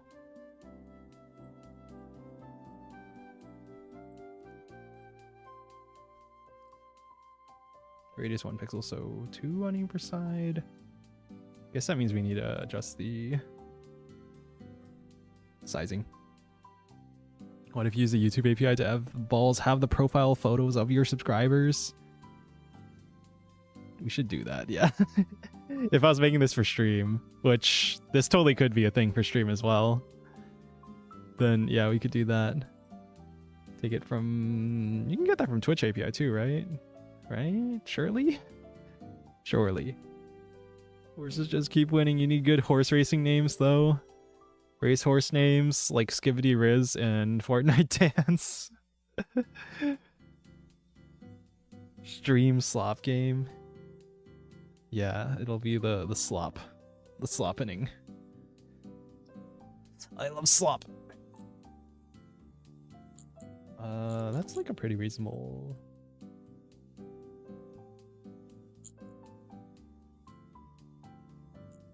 collider, right? We could maybe make this a bit taller. Height 32.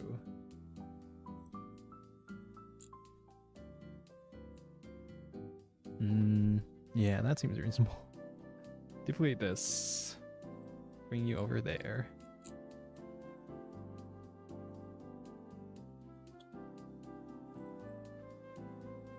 Although actually, hold on. I think, yeah, bring you down to 28 so that the whole thing could be 32 in width. But we can't move this by half a pixel. It has to be centered on a...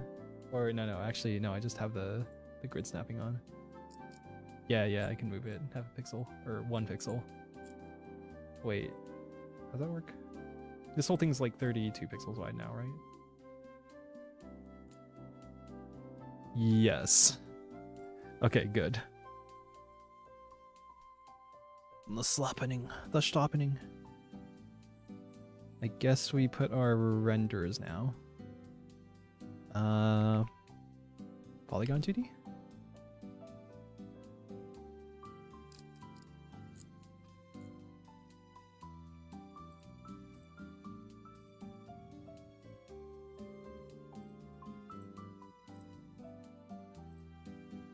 Okay, I think I have grid snapping, so there we go. Hydrate. Hello, Koen Kolala. I have the water right here. I'm drinking the water. I'm hydrating.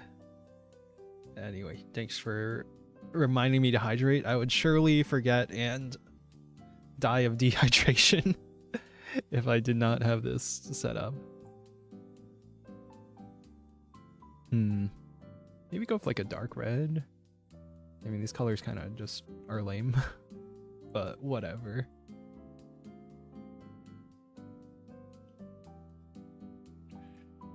As for these ones, I guess we do polygon, whatever. I'm just gonna draw something. Oh, wait.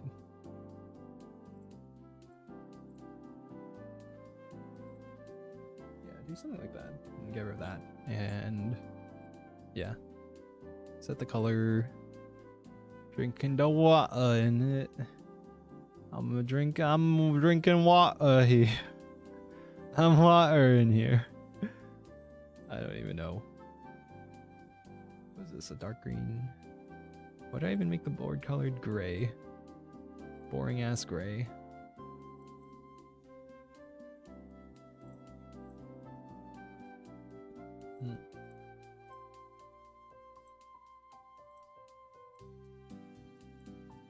Then I guess it'll be the same gray.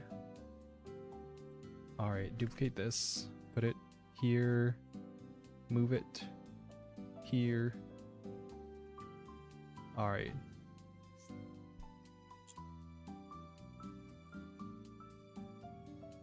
And we have our area 2D that does nothing. Collision. Sure, it'll be on layer 1, I guess, and mask for the ball. We're checking for the ball. And I think our base code will just delete the ball. Alright. Now our bottom goals, I guess we're just gonna duplicate them. I think the balls technically could get stuck there, but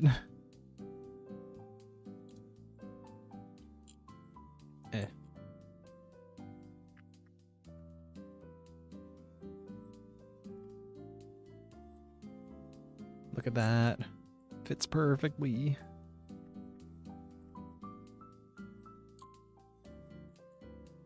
Okay, we have our base goals that do nothing. Let's update those to actually do something.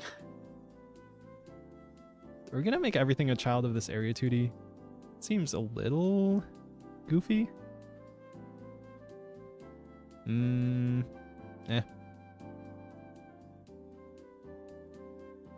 Guess the script can just be on the area 2D.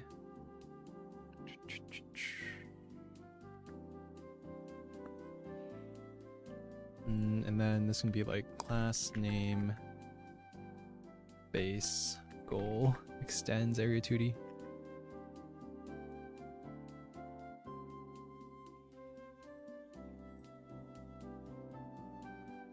So I like doing this in code rather than through the editor when we're doing it like this. So in ready self dot, so body entered bug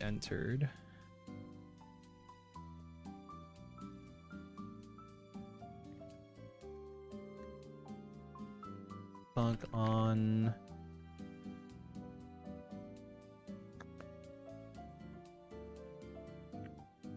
yeah, let's just call it on body entered, but it will be for the ball. Ball is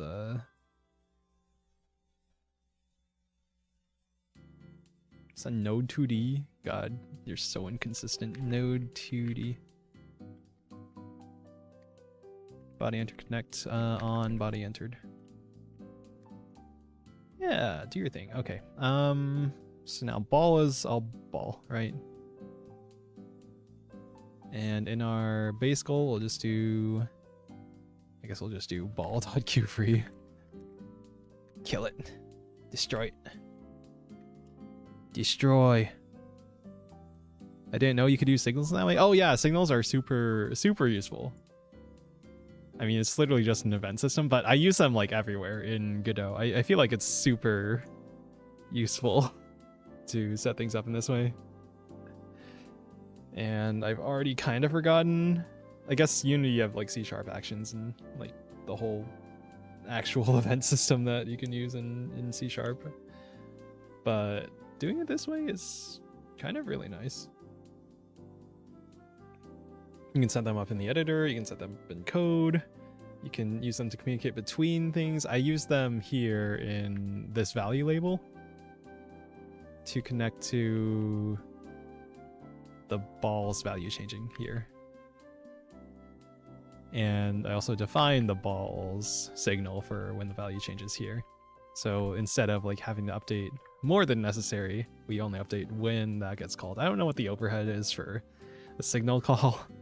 It's probably non-zero, but it's nice to know that the code is only running when it needs to. I think that's how it works. Anyway, so yeah, we've got our base goal. It should catch the balls and just delete them.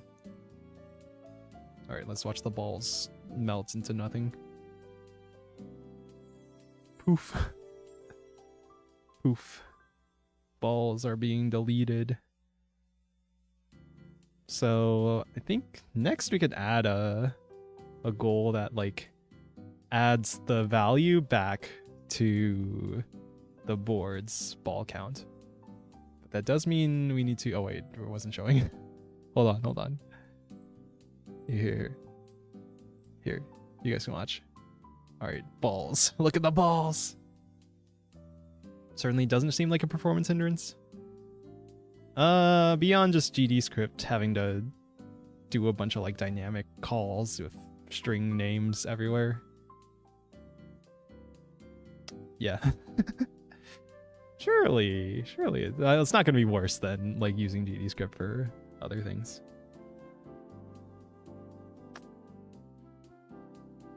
Yeah. My balls. All right, cool.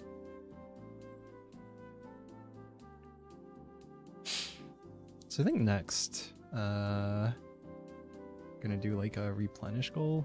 Actually, how's this gonna work? Nice balls. Your message got held. Nice.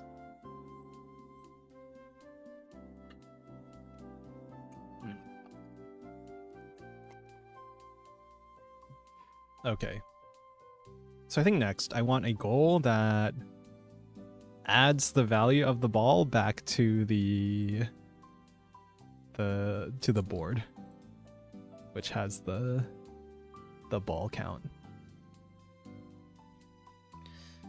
So as for how to get that to work, I guess that means our goal needs a reference to the board. It's a bit awkward because the script is on the area 2D. I guess we could just move the script to the node 2D and then give it a reference to the area 2D. So yeah, I guess we'll do that. So base goal extends node 2D or just node, and then export var area is an area 2D. Also hello. Thank you for the Prime sub. Thank you, So and Koala. Thank you. Don't forget you can use your Prime subs if you something free money to Amazon. Use your Bezos bucks on me, please. Thank you. Yeah, that's what you're supposed to do as a streamer, right? Every 5 minutes, you're obligated to remind everyone. I'll imagine most just use like a chat bot, right? That you can use your Prime subs that you get with your Amazon Prime subscription. I'm making no comments about the value of subscribing to Prime, but I do Because my other family members, I share a Prime subscription with my family because they want it. But I feel like the overall value isn't great if you're just a single person using it. You and his gambling addictions. Not addicted. I'm trying to make you addicted. Alright, so area body entered.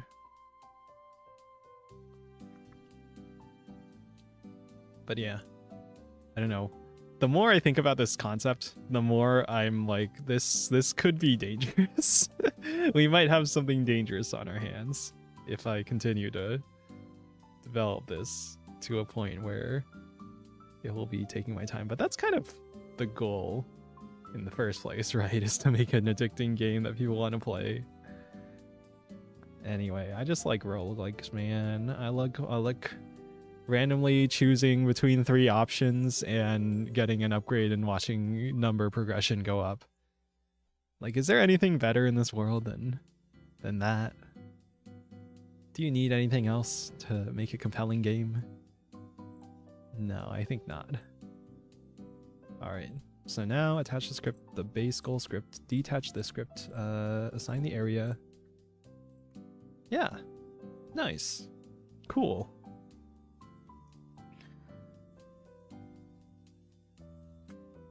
And then I guess the goal, yeah, I guess any other special goals are gonna need a reference to the board. I guess that means we just do export var board. Okay. So if we have this base goal and we want something else, then I guess we duplicate this. What do you call it? Replenish goal, add goal. We want a, okay, guys, chat. Naming things, help me name things. Goal that adds to the count of the balls that are in the bank that are gonna be shot out later. Ball master. I'm just gonna call it ball goal. Alright, ball goal. Ball goal. First, color, make it like a green or something. Guess I don't have like a green saved or anything. It's a pretty meh color. Let's increase the saturation, maybe lower the value. So it's like a forest greeny thing. Ball fill. Ball fill. Actually, I kind of like that. I'm gonna make a mental note of fill for words we can use in the terminology for this game. So let's attach a new script. Ball goal inherits base goal. All right, and now func on body entered, right? Ball. It's a node 2D. If ball is ball. That's funny. We need to export var board. Export var board is a board. If ball is a ball, then board dot ball count plus equals ball dot value. And then queue free. Which I guess you could call a super, right? Super dot on body entered of ball. Which just queue frees it. But in case we have to want to add like any special statistics or whatever. Hello, Linigaladius. Long time no see from me. I hope everyone's well. I'm doing good. Just bouncing between projects though. I feel a little guilty that I'm like starting and stopping like a billion different projects, but I guess that's kind of how things go. Call it rapid iteration. I'm just I'm just taking a rapid iteration approach. I'm failing fast. That's how this works. This was totally intentional. Upgrade to recycle the balls that fell through. Call it ball chaser. Ball chaser. All right. Yeah, assign the area and the board. You know, I'm feeling more and more okay about OOP and realizing that it's probably pretty useful in a lot of cases in game development, considering that most things can be thought of as objects. So I feel like, you gotta accept the OOP in the cases where it's really useful to be OOP. So let's instantiate a ball goal.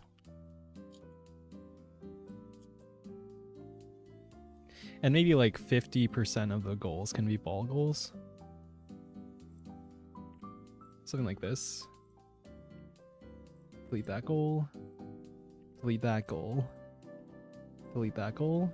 And start duplicating these.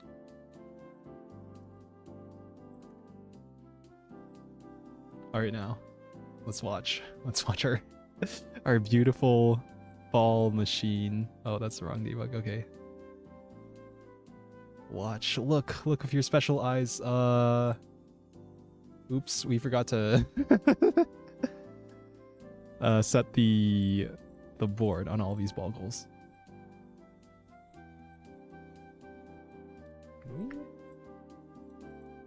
Yeah, baby.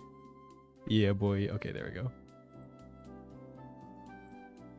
Oh, there's my game window. All right, check this out. Check this out. Watch. Ball number go up. Ball number go up. Oh, they're dying. Because there's 6 def goals and only 5 replenish goals. But the adder does something. If we add more add pegs, then we can have a self-sustaining ball machine.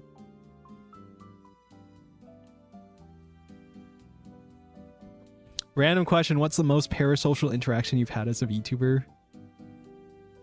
Parasocial? For me as a watcher or for me as a VTuber? I don't know. I feel like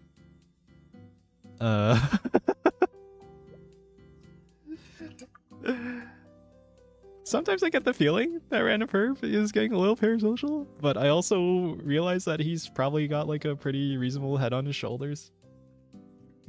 At the same time, it's kind of like a weird duality kind of situation. I don't know how to describe it. OBS blocked me when I called myself out. I didn't see any held for review comments, so I wonder. Make the upgrade look like a dog boy. 6 hours ago, another video trashing on Fallout 3 came out and it's 6 hours long. I love long YouTube video essays about niche topics. Oh, our ball machine ran out. Oh no, it's still going. Wait. 2 more. Oh my god. 3? This one has the 3 on it? Can we keep the dream going? Can we keep the dream going? Although I think at this point in the game I'd call that like a death. Alright. 0 balls. Ball machine over. Can you make a section where you can gamble over a marble race? Gambling mechanics?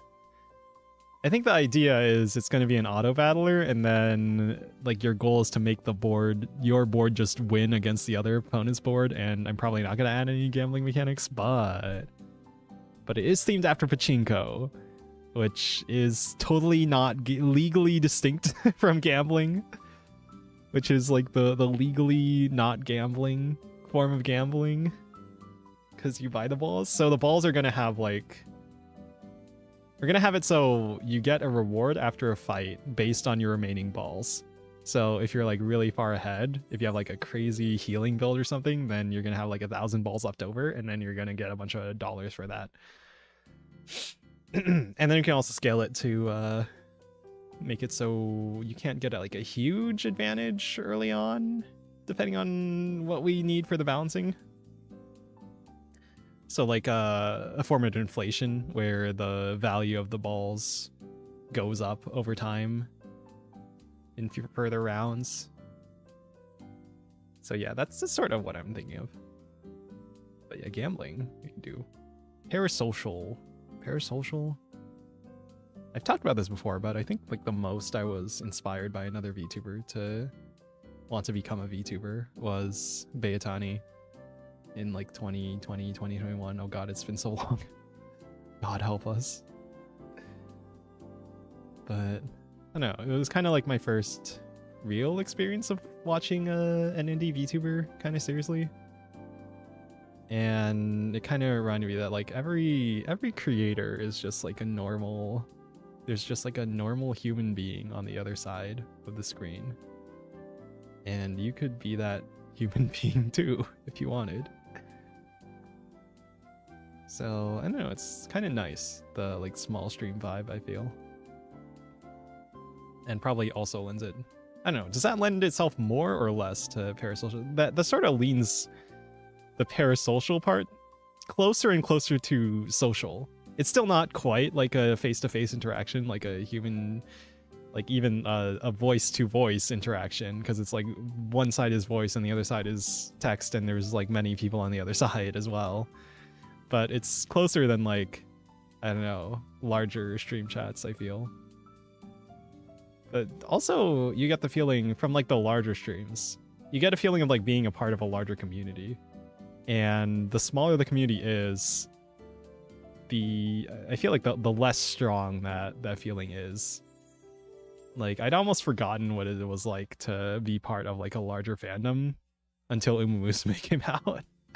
And seeing all like the fan content and all that coming out was fun. Reignited my feelings for liking things. As much as I love to torment Neo, I have no illusion he's an entertainer first and foremost, and has less than zero interest in me. There's a guide to nuclear weapons that's an hour and 40 minutes long. What the hell even is YouTube? VTuber and normal human being should never be used in the same... So true. So true. Yeah, don't think about that. Don't think about the fact that if you go outside that a random person might actually be a VTuber. Well, chances are that they won't actually be a VTuber, because I feel like a lot of VTubers don't really go outside much. Myself included. Anyway. What are we doing? I don't know. I think I'm just gonna be messing around with the pegs here. Row 1. Wait. Yeah, you.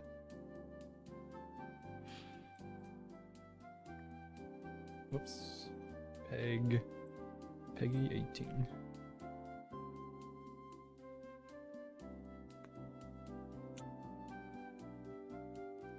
And maybe let's yeah, clear out a few more pegs.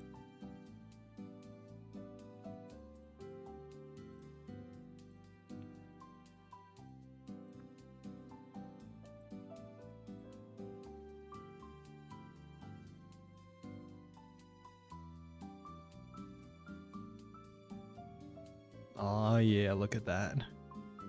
Look at that.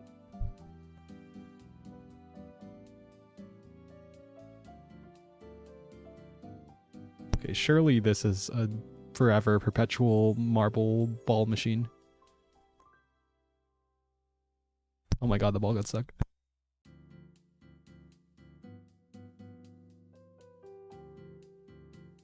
Small streamers feel more personal. There isn't such a massive audience to fight over for attention. Yeah. Yeah, it's like being in a small room full of like 10 people watching you. Which is kind of a lot when you think of it on that scale. I guess smaller when you think of it on like the grander scale of the internet. I think we're slowly lowering the number of balls. We're slowly running out of balls.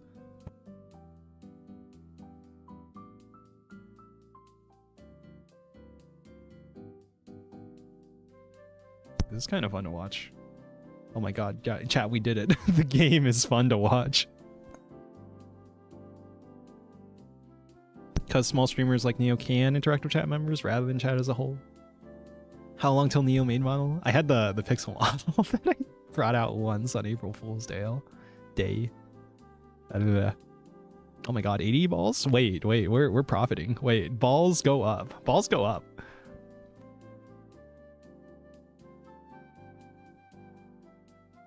Okay, hold on. I have to take a bathroom break actually.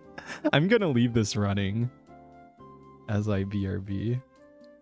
Please enjoy balls. We need Neo Chibi made that can wiggle. Noted. Acknowledged. Okay, enjoy.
Oh my god, guys, 240 balls.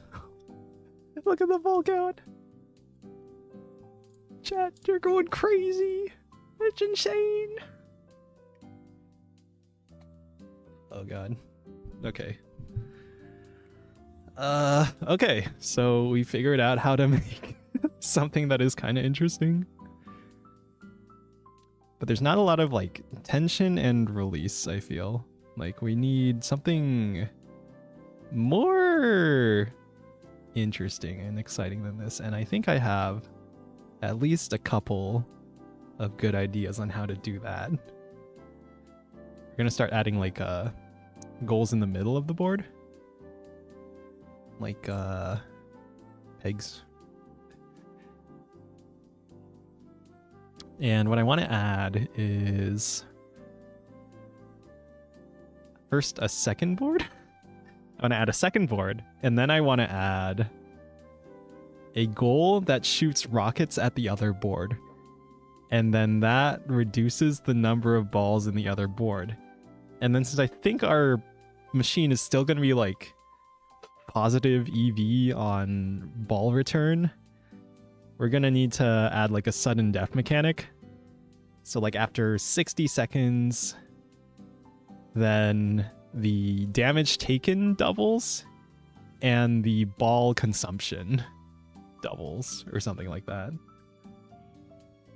Oh, Bratty number, get bigger, get bigger, get bigger, get bigger. Next game Neo should play when he just wants a Yap stream is one of the Subnauticas. I think I have them from Epic Games. I think I got them on Epic Games, but I never actually played them.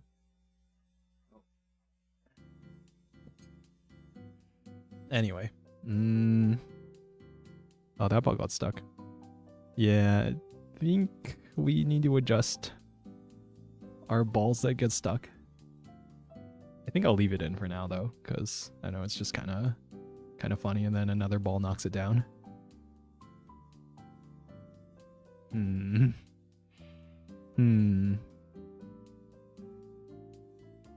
Oh, you know, instead of increasing consumption for the balls, we could just increase the rate at which the balls are fired in sudden death mode. How about that? That would make it interesting, right? More balls fired. Because another big part of like this whole game idea that I want to emphasize is just like the spectacle of having a lot of things happening. So a lot of balls triggering. Neo and his obsession with balls. Yeah, I said in the title, right? I'm making a game about balls. Prototyping a game about balls.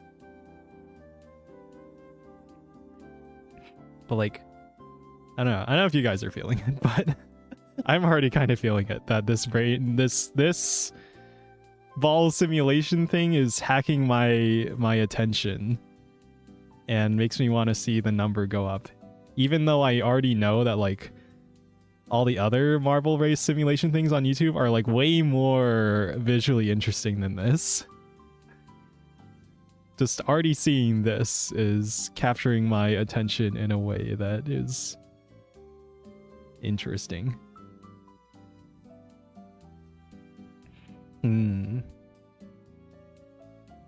Okay, so I guess what's next? We make the rocket goal. Rocket goal fires a rocket at the other board. Well, first we need the other board, so maybe we do that first. Okay, so right now I think we're in we have like a main scene. Oops. Right now I think we have a main scene that we aren't using at all. We have an old main scene. So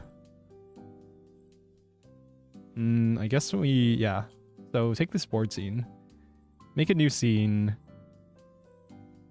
This will be main. In the main scene, we instantiate child scene board. We instantiate a second board.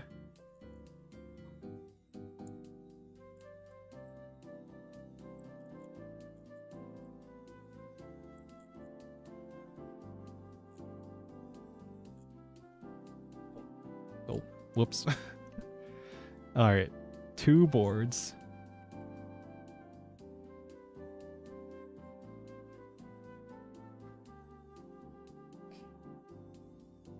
And I guess we should mirror it. Like, have the balls coming from the right. Yeah, we should do that. Or we could just have the balls come from the top.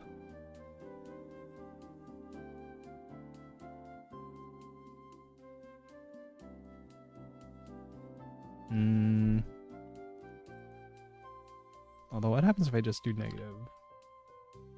No, don't do that. Don't do that.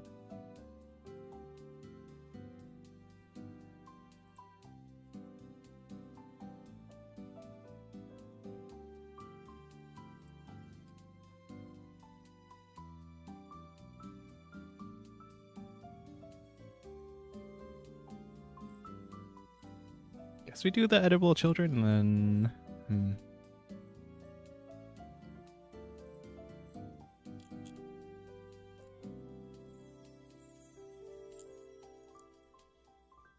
We just edit our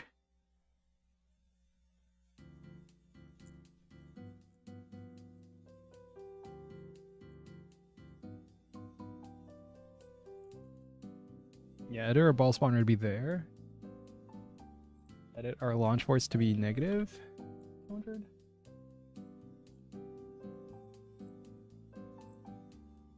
If we do -1 scale, okay, that is not what I wanted. Guess we just, yeah, duplicate this.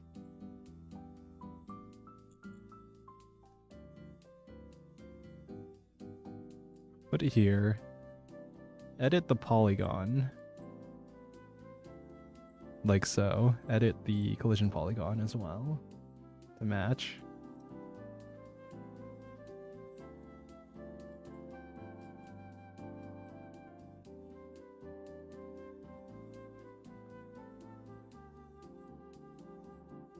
Can't operate on nose before and scene. Aw, dang it.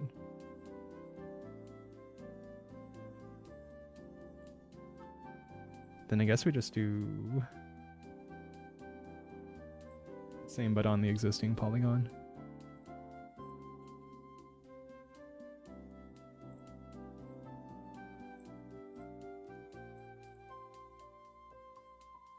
Yeah, do that. Okay, and now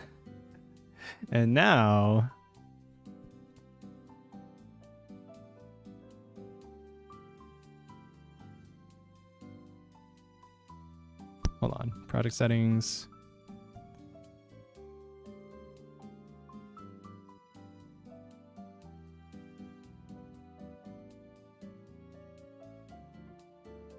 Now we have 2 boards, twice the balls.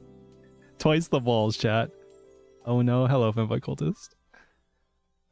Are you not entertained? Rigid body objects in Godot, yeah. Actually, I think I set it to jolt physics, I think.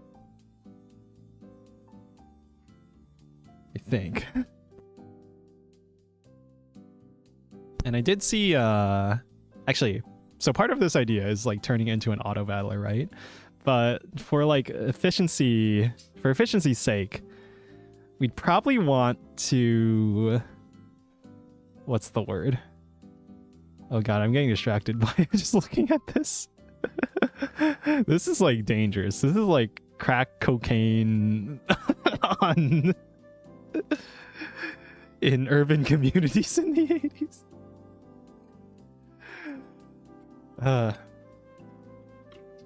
Anyway, so I had an idea to turn this into like an auto battler, right?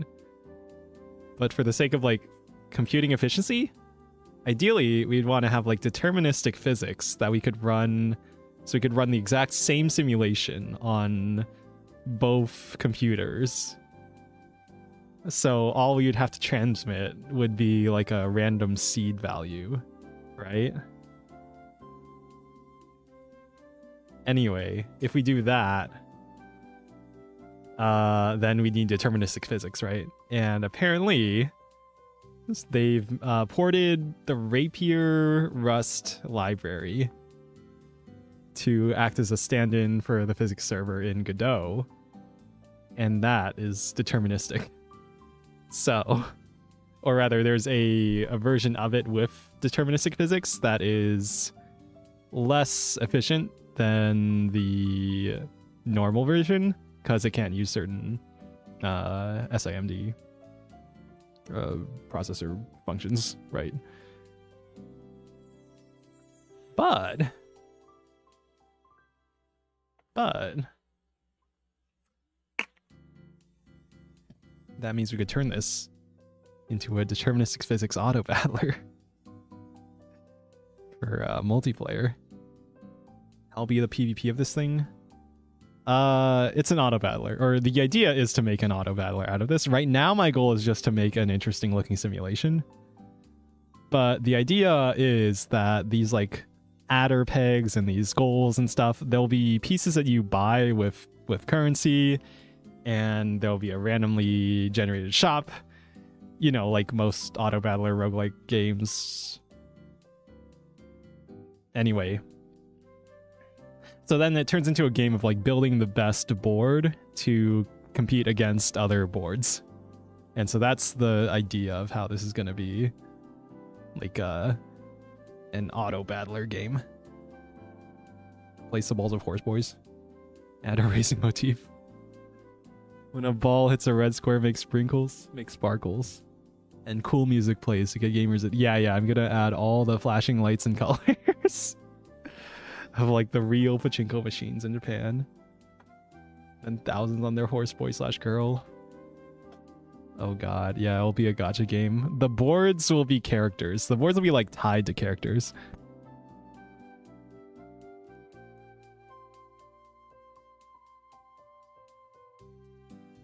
But then I need character art and animation and like really fancy sparkly stuff. Oh well. Well, at the very least, I think I can do the flashing lights. So I'll add stuff like that. Add like the jackpot goal.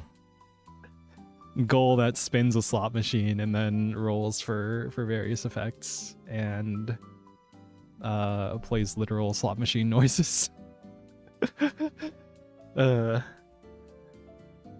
Anyway, I see the vision. I feel like I can see the vision. Anyway, so what we're doing now, what I want to do next is probably add the rockets. Add a goal that fires rockets at the other board, and then when the rockets hit the other board, it triggers, well, probably some hurt effects, but for now, I'll just lower their ball count. I told him to make a ball catcher upgrade, make it a dog boy. The balls! My balls! I'm here to collect all the balls. I'll be the #1 ball catcher. Anyway, these should be roughly equivalent, even though one's doing from the left and one's doing from the right. I think they're symmetrical. I think it's symmetrical. I know, it's like the subtle map differences in like League or Dota. Right? And then randomness. Horse girl throws a ball for Neo to chase. Alright, just checking the time. Yeah, I think I'm... should be good. Should be. Let me... Nah, I'm good. Okay. Okay, how's this rocket goal gonna work? I'm getting distracted looking at this thing. This is bad. This is bad. This is dangerous. This... I feel like this should be regulated already. Ugh. So I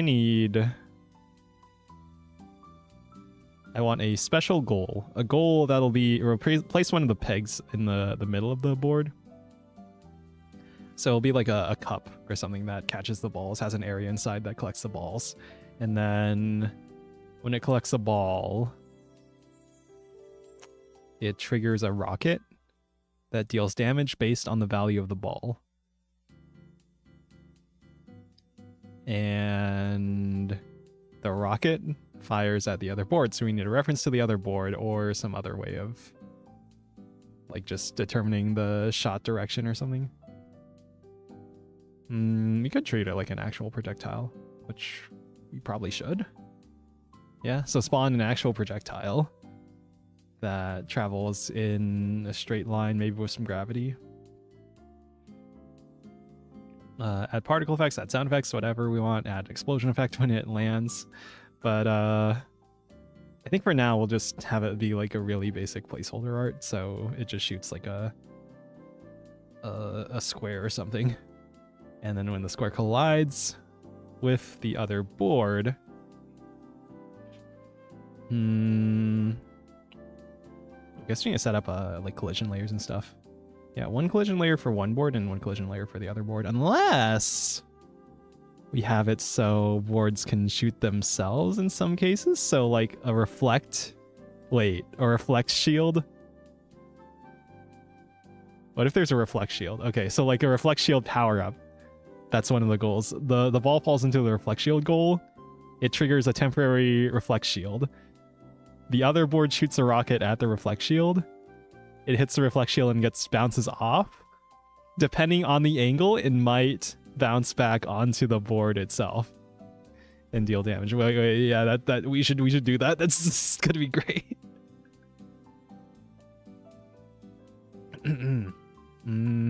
Yeah, but for now, I'm just gonna make the rocket goal, and the rocket goal will just shoot a square or something, because I'm lazy. And I just wanna, we're in like the proof of concept stage. We're like trying to convince you guys as the investors or whatever, that this idea has merit.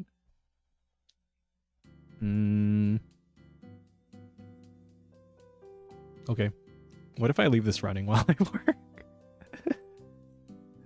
What if we just leave this here? Okay. And I should not be looking at it because that would be dangerous to my productivity. So, all right, I'm gonna pretend that's not there and I can work effectively. We're gonna edit this ball goal basically. So I'm gonna,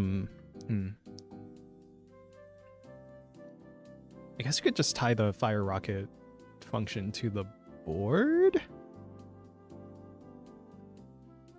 Seems like a reasonable way to do that, but I think the idea I wanted to have would be like the goals have specific like weapons or functions attached to them, like a ball, what's the word, like contraptions that get added to the actual board. Like there will be a gun turret or something that gets added to the board when you install the goal in the board. Right, if it's like a rocket goal or something. I know there's also like catchers is used as terminology, so I don't exactly know what the words we're going to be using, because I feel like I want to differentiate the bottom goals from the like goals that will replace the pegs, or if you want to call them catchers, because apparently that's also used.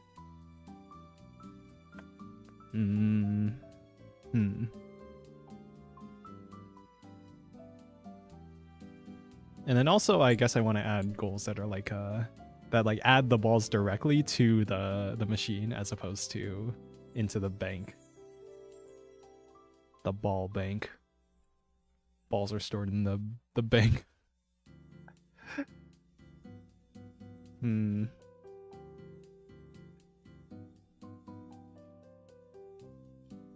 So actually, probably to tie into the idea of like sudden death, we can also use that for pacing, right? Because in those like Marble Race videos, there's like different functions on the board that get like activated after a certain point in time. So I'm thinking we could just like, because they like ramp it up to match like, you know, the pacing you would want for something that is to be watched visually. Interest curves, if you've read Game Design, A Book of Lenses, that book. For pacing's sake, right? So we could slowly ramp up the rate at which balls are added over time. And we can tie that into the sudden death mechanic. So like after 30 seconds, we get a slight increase to the ball fire rate. At 1 minute, we get another slight increase, and like every 30 seconds after, we get slight increases, and then like at the 2 minute mark or like the 4 minute mark, then we start increasing damage. If it gets really far, then I guess we got to reduce the healing as well. But I think we can just exponentially scale damage. No, but if two boards with like a full healing build go up against each other, then we need some kind of... Okay, so we'll add a passive damage layer in addition to the damage multipliers after like the third threshold for sudden death. Okay, Neon has to suffer the brunt of me since the other VTuber I was bullying is left to sleep. Alright, glad to have you back, I guess. I guess. Okay, I should probably write that down. Sudden death mechanics. in my notes, in my big ass notes page. Let's see. Goals. Board elements. Sudden death.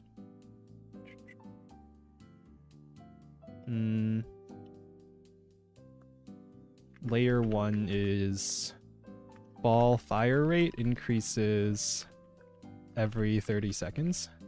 Layer 2 is damage increases exponentially. Layer 3 is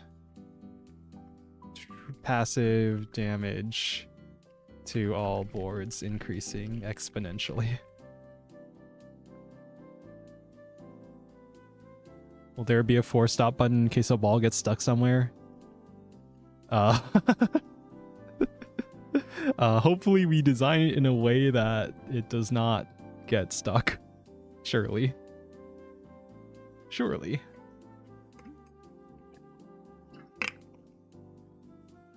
But if not, then I guess too bad. You just lose that ball. Ball just gets stuck. Right now, it looks like the balls are getting stuck sometimes, and then another ball has to hit it off. So maybe we sort of embrace that. Maybe. I should probably check the performance, actually. Debugger profiler, start.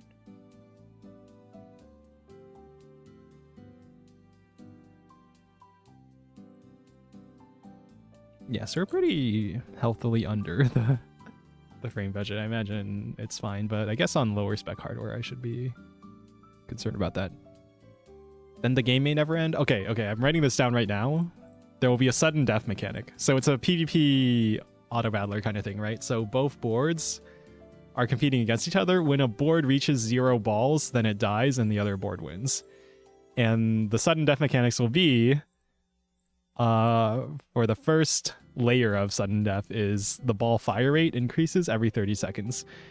And so that means that since your ball count is your health, it also means you're triggering more effects, but it also means that you're spending more balls. But if your machine's ball EV is positive, then you'll still be like gaining balls faster because of that. So on the second layer of sudden death, all damage taken by the boards, and I guess in theory we'd include like self-damage abilities in there, but damage dealt to other boards will increase that. We'll add a multiplier to that. That increases exponentially over time. And then layer 3 to that, if both boards are somehow still alive after however long we decide is too long, we'll start passive damage increasing. So like the storm in the bazaar, it just deals damage to every board. The boards just start like losing balls automatically. Either that or we treat it as or increase ball cost to spawn a ball, which I guess would be effectively the same thing, but would interact interestingly with fire rate, so that might actually be an interesting way to do it. Neo got something stuck somewhere, he had to go to the ER to have it removed. I've heard stories from Reddit and such. Oh hey, when the balls got stuck. Oh, never mind. Okay. I'm getting distracted. I need to stop looking at it. I guess as someone has no idea about coding, what is debugging for? Sometimes you want to see the values of the variables in the code. I hope I don't know if you know what those words mean, but sometimes you want to step through the code line by line as it's running and see like what the values of everything is. So if this ball has a 1 on it or if this ball has a 2 on it, then you want to like be able to see that and step through the code so you can figure out what's causing an issue. That's what a debugger lets you do. So you can set a breakpoint, it's called, and so the program runs and then it reaches the breakpoint and then you get to like step through each line of code one by one.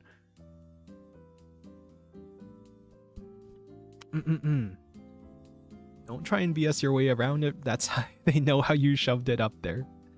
and they don't care. Thanks? But you know, I'm all about being responsible and safe when using things like that and making sure it has a flared base. Always distracted by balls. I'm distracted. This game is dangerous. This game idea, I feel, is dangerous for my attention's sake, but also the rest of the internet's attention's sake. And so I'm just gonna say, please enjoy in moderation. Yeah, something like that. Something like that. Anyway. So yeah, that'll be how we handle stalemates. Will be sudden death mechanics like that. Big horse girl. Horse-sized horse girls. Don't remind me, man. Don't remind me. I guess we use the same ball code for like the end goals and then the peg goals. Yeah. So let's duplicate this ball goal scene and call it like rocket goal, I guess. Okay. We'll figure out the script later, but for this collision shape.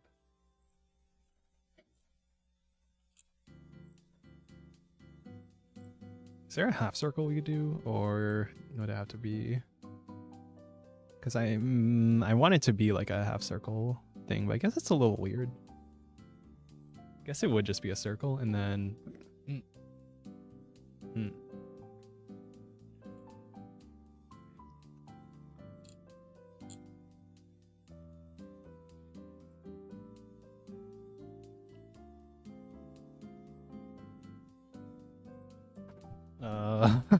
Wait, what am I doing?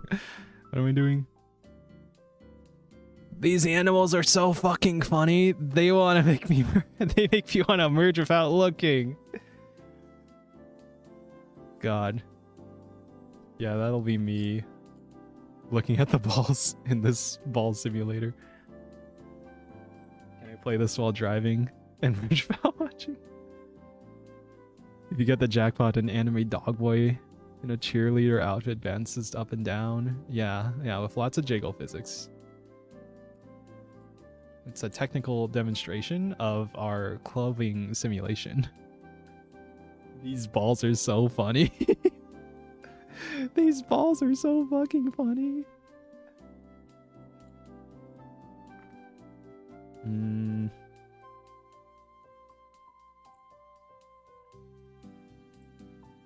I guess we do something like...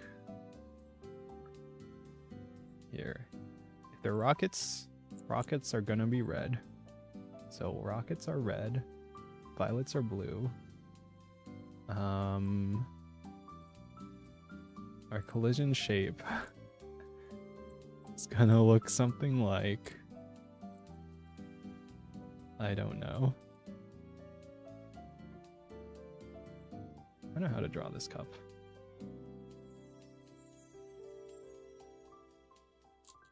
Haha, haha.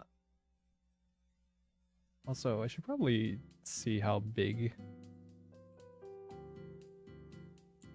Guess we can go for like one of these bigger squares, which is what? My grid.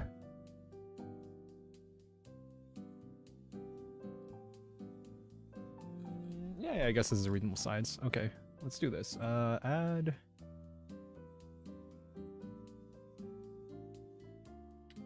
Oh, wait. Oh no. Edit? Yes, we do edit. And then... Yeah, we do this.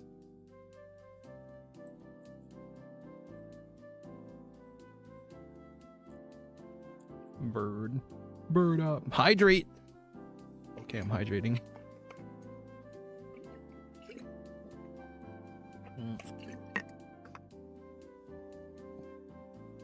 Are you guys distracted by the balls yet? Have I gotten you by the balls? Rockets are red, my balls are blue. Sorry to say, but these models look like poo. It's a prototype, okay? Proof of concept. We'll totally fix it later on, totally. Also. Oh, it's because my grid snap is, yeah. Meh.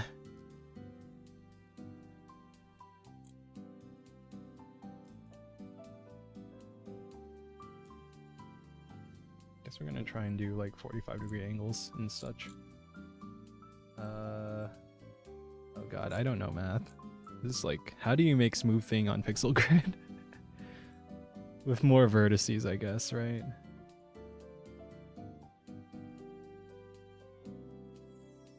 These balls are so fucking funny.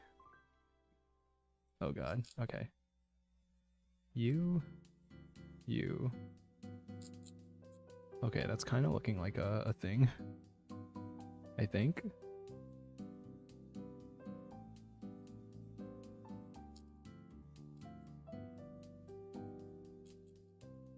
I mean, all I want is a freaking U. I'm trying to draw a U here.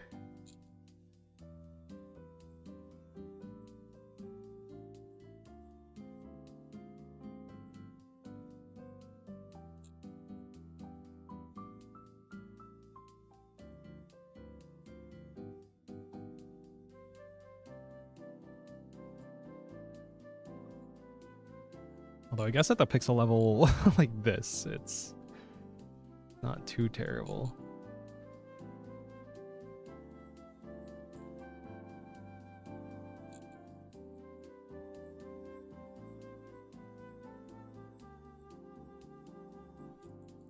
Man, the pixel grade kind of does make things awkward. Oops. Pixel grid. That does not look very straight.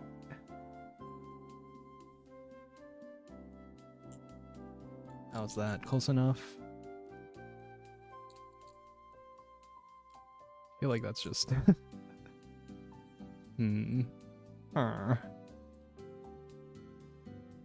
Okay, it's a little scuffed. We'll get through it though. Let us... I guess it would make more sense.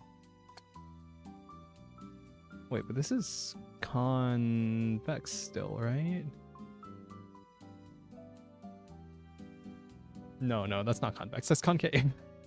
It's already concave. So I guess we gotta data, polygon, copy value.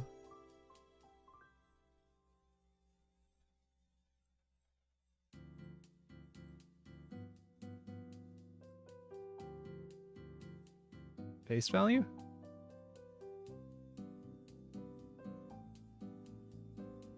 Consider a collision polygon 2D. Okay then. I guess we're doing collision polygon. There we go. Collision polygon. Yeah. Yeah. This is fine.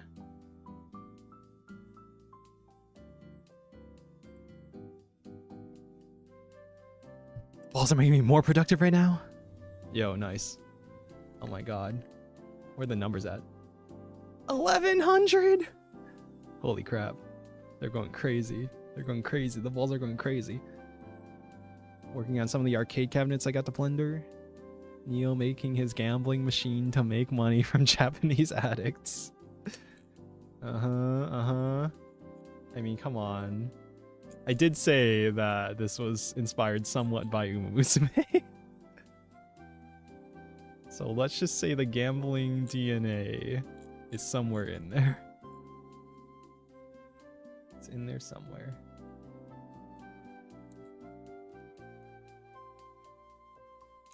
Yeah, that looks like a better curve.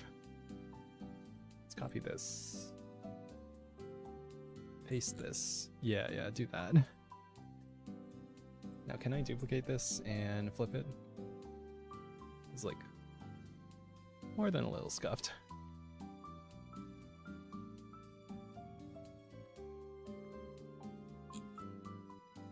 Does that work?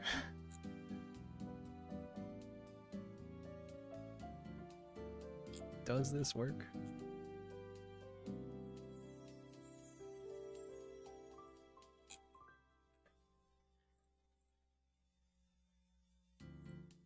Is our actual catcher, and then this is our area. Or this is our visual for it, I guess.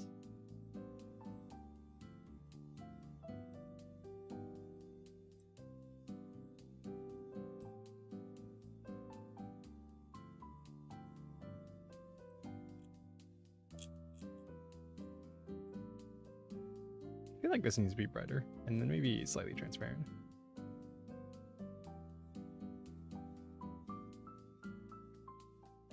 Yeah. Yeah. Neo taking advantage of addicts. I'm gonna turn myself into an addict with this. I hope, at least. I feel like that's the mark of a really good game.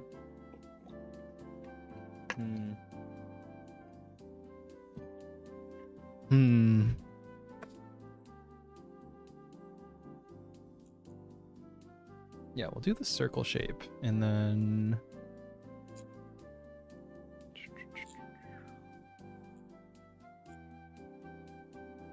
Okay, we have the base goal script. We're gonna make a new script that extends base goal. Call it the rocket goal script. Okay, and what does this do? On body entered? Guess this does need the reference to the board, right?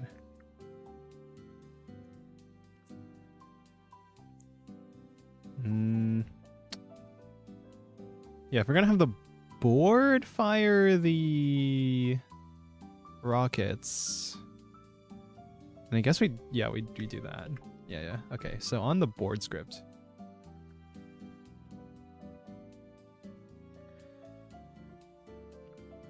funk fire rockets. Damage is a value, or is an int.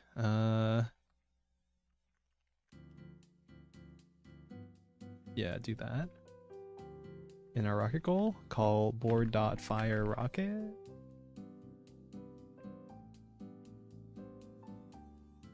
Fire rockets. Oh, I guess, yeah, it's a single rocket when you call the function. I have too many buffers open. Board fire rockets, ball.value.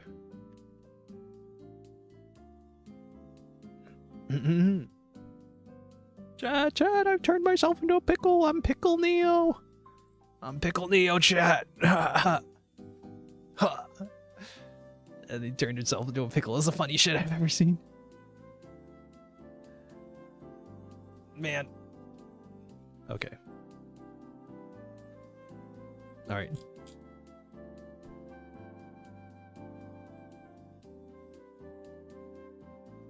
So here's our rocket goal. I guess on the board we'll I need a hold on, was it leader? Was it B for buffer? Buffer, delete other buffers, and then open the board GD.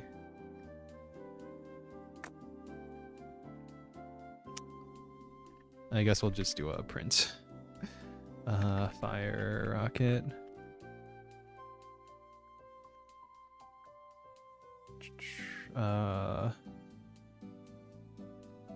Percent S. Percent damage. Do that. Yeah. For testing. Okay, we're gonna have to stop the ball simulation in a sec. I'm sorry, ball enjoyers. Oh my god, look at the difference on the right. The right board, that's crazy. Neo isn't allowed to have pickles, not since the last ER visit. How many balls till Neo crashes his game dev tool? I mean, last time we were trying to use the debugger and it died. Ah, Godot moment.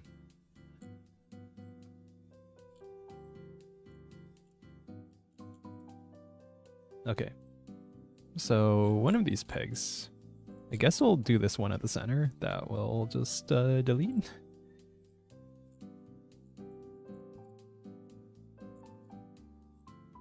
Yeah, in row 6, we'll instantiate a child scene. It's the rocket goal. We move our rocket goal in place.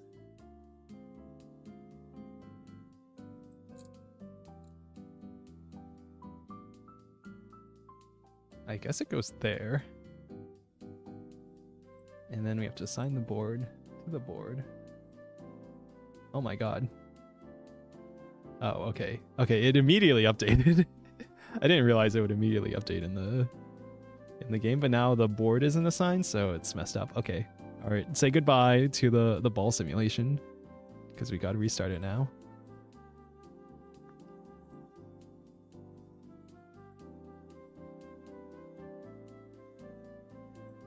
Wait, did we not? Oh, fire rockets. It's fire rocket. Oh, there we go. Output. Oh yeah, it's triggering. It's triggering. Ah yeah. Oh yeah. Give me back the balls. Too bad. I guess it's working, so yeah, we could leave it running for now. All right, enjoy your ball simulation. Although I think it's gonna run out now. Yeah.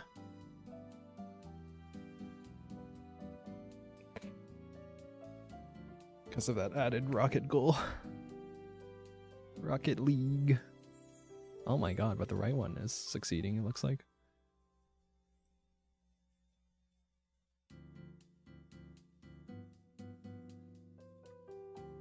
Liam said those same exact words when he woke up in the vet. No! Where are my testicles? Where are my testicles, Summer?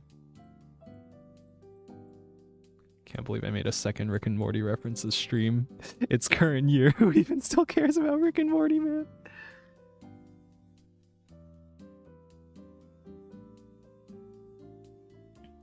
You know what? I think I want to adjust the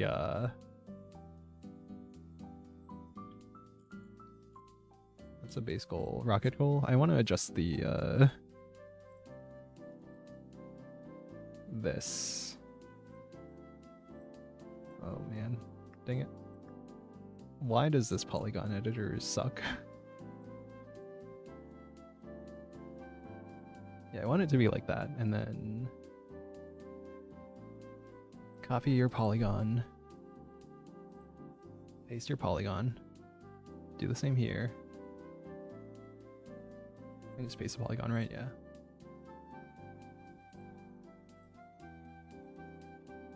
Yeah. Would you look at that?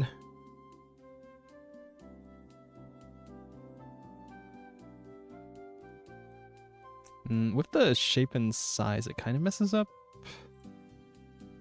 the other nearby. I'm gonna move it up a bit. Get more centered. Yeah. I guess the pigs are, yeah, it's a little... Actually, no, that adds like tactical decision making, right? You could like clog an entire row with just goals, maybe, if you wanted to.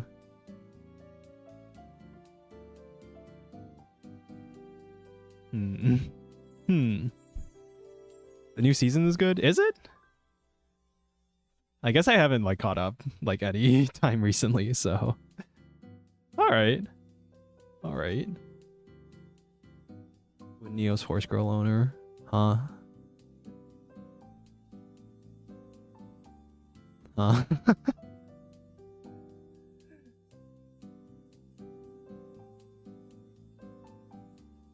Okay. Thanks. All right then. So. Oh no, our simulation's running out of balls. Understandably.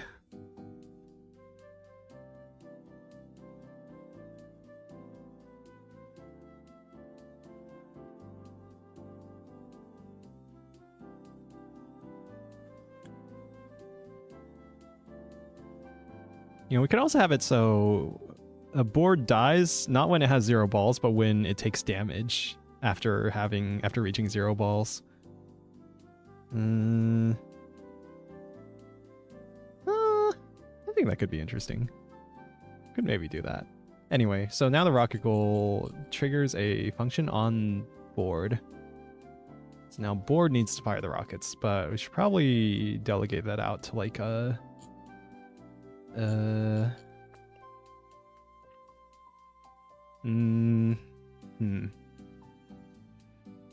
guess, do we make the gun separate from the board? I don't know, it feels a little weird to have the what's the word? Because I feel like instead of instead of calling a function on the board, we have a function on... Oh, we're out of balls.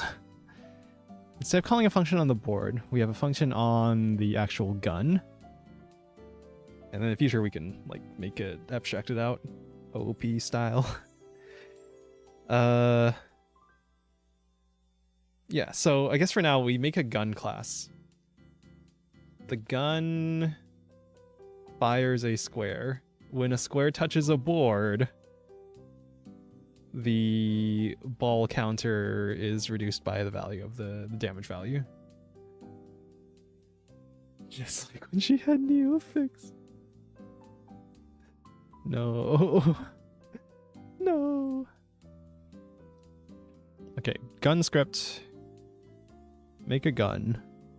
Make a bullet prefab as well. When a bullet touches a board... Yeah, so boards need their own colliders. Okay, alright. Although... Oh, how'd that work? Then the bullet needs a reference to the board, right? Either that or the board needs to handle the bullet.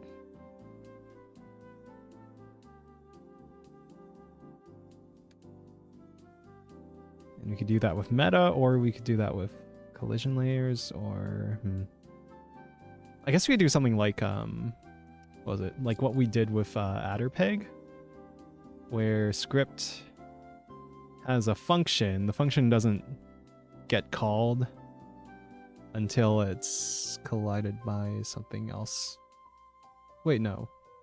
Oh, wait, no. We're forced to do this in a certain way because of the way that rigid body works, right?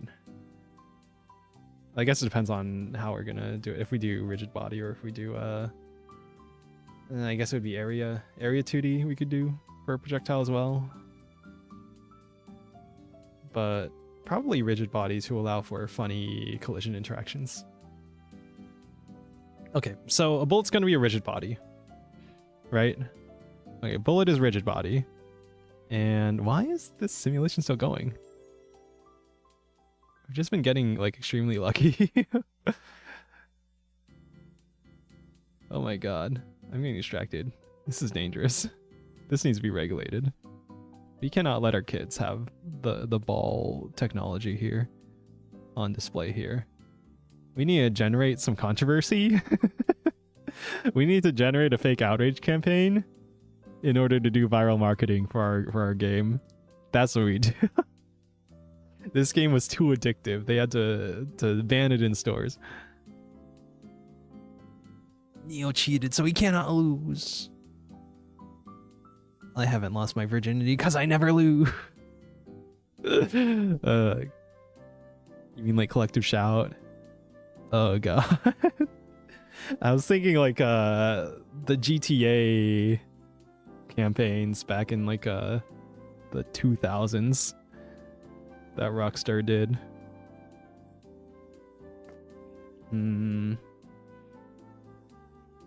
Hold on. Yeah, you distracted my train of thought. Okay, the board. I guess ideally you want the what was it? The rigid body script to determine all the logic, right? So we have a projectile rigid body. When a projectile collides with a board, but then we need like a board collider script. Ugh. It's turning into spaghetti. It's not that much spaghetti though. It's only as complicated as like any other game thing, right? Right? Man. has no thought. Yeah, it's my it's because I'm running the game and I'm looking at the marbles going, oh wow, that's quite interesting, and it's taking up my entire focus and attention in addition to trying to yap at the same time. So I can't get anything done, man. I'm trapped. I'll just have to do more work off stream. Sorry, chat. We'll have to do more work off stream. Speaking of, probably end stream soon. If not at the top of the hour, then like 30 minutes after the hour. So within like an hour.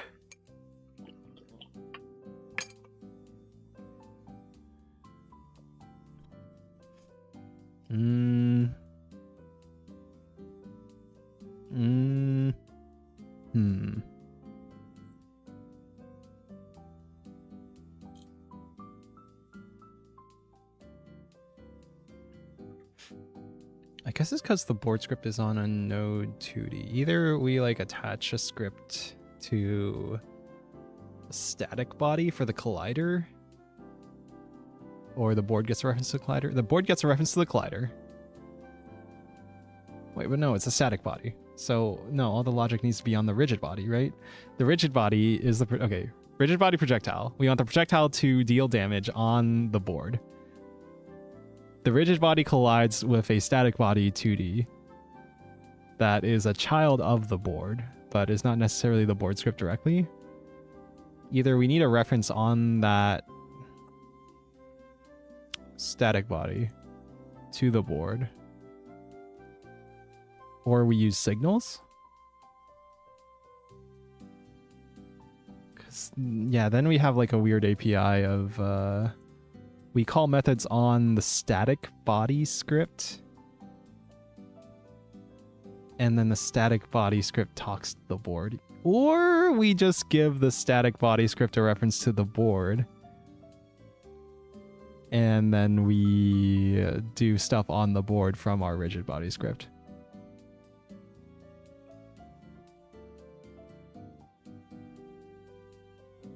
Man. But yeah, no, the simplest way, I think, is to, yeah, we just want a reference to the board on the rigid body. So we just make a static body 2D, give it a reference to the board. Then our rigid body just acts directly on the board. I guess that's fine. So it'd be something like, let's see, func take damage. Damage is an int. And then, yeah, ball count minus equals damage.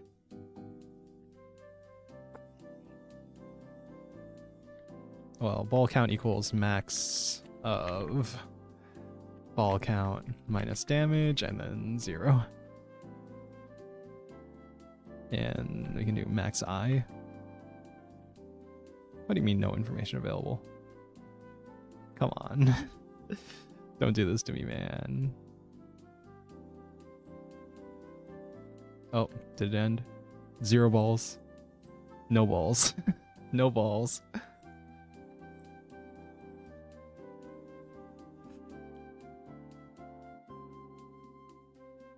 What do you mean go?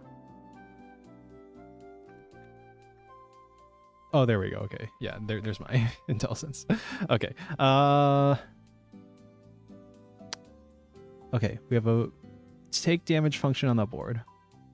On the board, we add a static body 2D. We give it a collision shape 2D.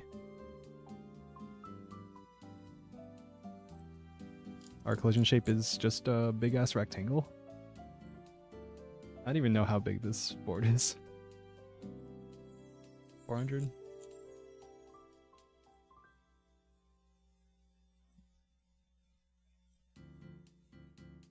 I guess it's bigger. 440. 480. No.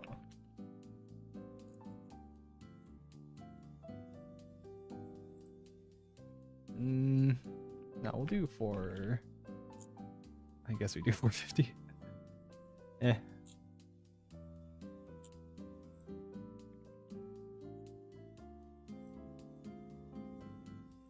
Hold on. Pretty sure you are almost, if not directly, then almost in the center. 600. Close enough.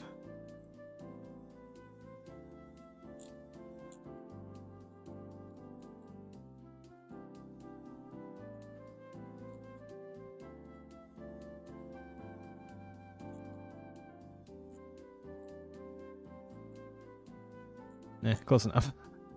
Alright, that's our collision then, I guess. Clanker upstairs, hello. Hi Neo, hi Perp, hi! Welcome to the something stream. Although ideally I'd like to not put a script on this static body just for the sake of getting a reference to the board.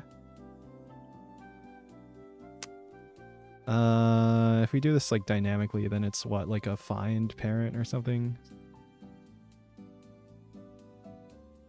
Find parent. Clanker got shot by the clones again. I mean, that kind of sucks, right? Doing like a find operation on the board. This is why I kind of prefer Unity's system where you can put a bunch of components on the exact same game object.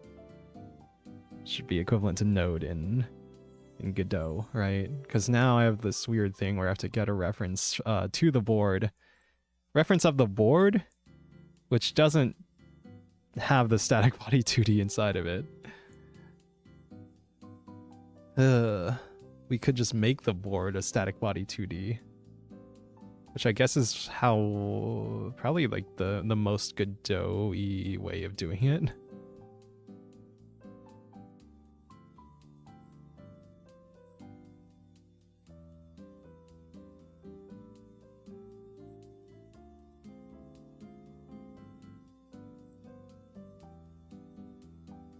Yeah, this will be on layer 3, I guess, will be the boards. I guess the mask would be layer 4 then. We can edit these names. So layer 3 will be board. Layer 4 will be board projectiles. I guess. Projectiles that interact with boards. Clanker shot by the clones again. Oh, thanks for the heads up on Horse Game Neo. I managed to download and roll for Kita-san. And 3-star McQueen on first reset. Yo, nice. Congrats. Alright, now have fun with the actual game. How many 3-stars? The only 3-star trainee I rolled was Tiamat Pro. I think. I still haven't used my other scout tickets though. Which I still need the 3 plushies from the machine one. I haven't been playing all that much. But also, because of my support decks have so many mood ups, I'm like never even pressing the recreation button, so I'm never even getting the chance to get the crane game mini game.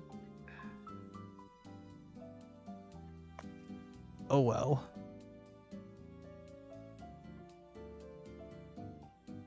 So yeah, I'm thinking the most Godot way of doing this would just to make the board be a static body 2D.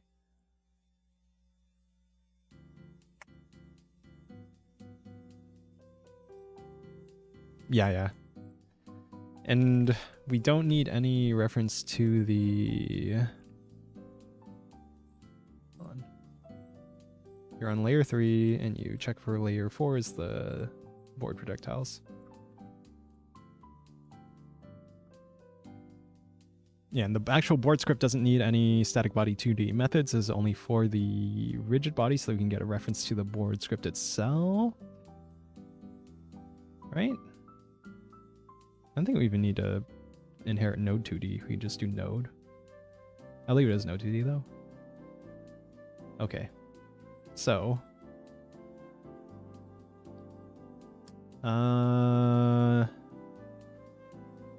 How do our projectiles work? Let's make a new scene. It's a 2D scene. Change type to a rigid body 2D. This is our rocket. Add a child node collision shape 2D. Be a circle, I guess.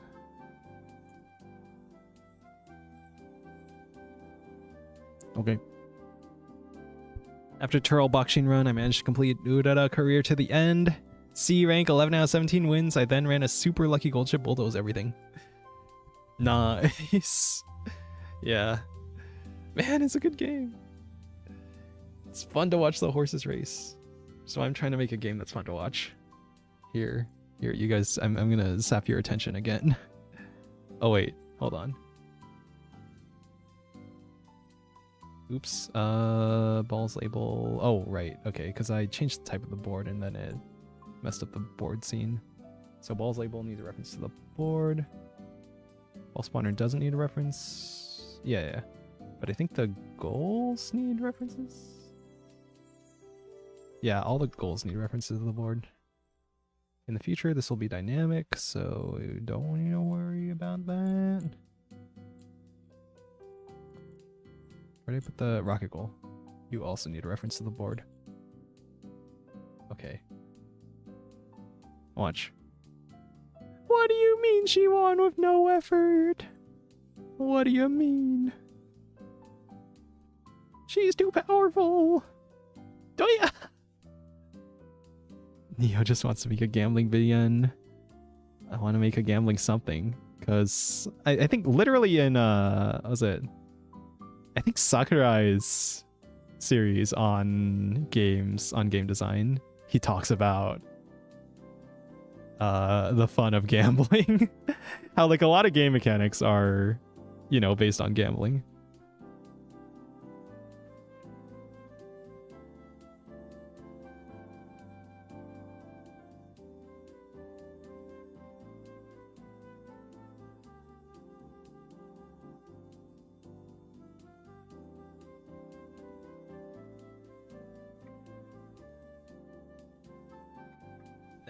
Excuse me. Okay. Anyway. On the other hand, my first try of McQueen ended halfway. I've since learned it's a whole beam. The girl refuses to win. Aw. McQueen. That was Northern Lions. Starting 3-star. In terms of other 3 stars, right? I still have the guaranteed choice ticket, right? So it's for meta would be Oguri Cab. For waifu would probably be Rice Shower. Who else? Teo McQueen. Special week. You know what? You know the card I still need for support cards is Super Creek. I still have not pulled Super Creek, but I should probably be like saving for anniversary if I really want it optimized to just get as many SSRs as possible. I've also developed a traumatic fear of shuttle. Taiki shuttle. Dude. When I'm playing other runs and gold ships in there and gold ships sneaking up from the end closers, those are intense.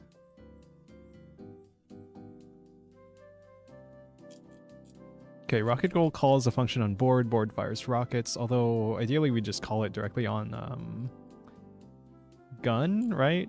So instead of fire rockets on board, we add a gun script. Gun script fires a rocket. This is our rocket. Maybe they get like a 0.1 gravity scale. Add a polygon 2D or something.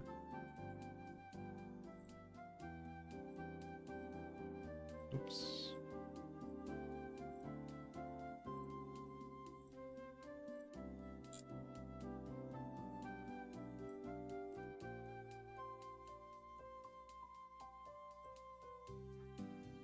We can make our rockets dummy thick.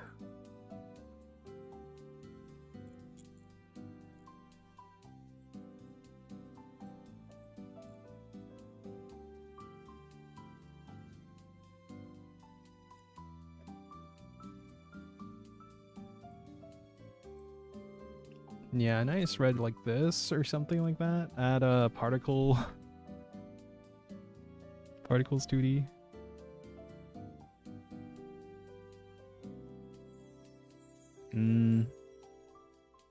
I do have Doug Goat 3-star. But I haven't used her yet since the best breeder I have is an A-rank Kyopo. Borrowed from another player. Alright.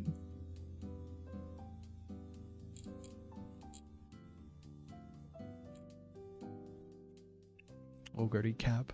Cap is in peak. Ogre peak. Another thing I'm working on is finding whales to allow you to yoink their support. Inspiration. I should probably find someone who has a Super Creek to borrow. That swinging maestro, man. You should be, yeah, low there.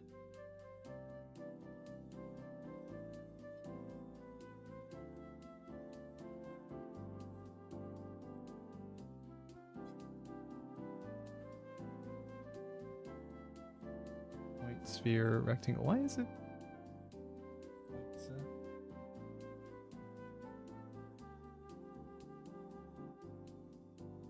Yeah, okay, hold on. Move you right there. I really wish this sphere was like visible or something.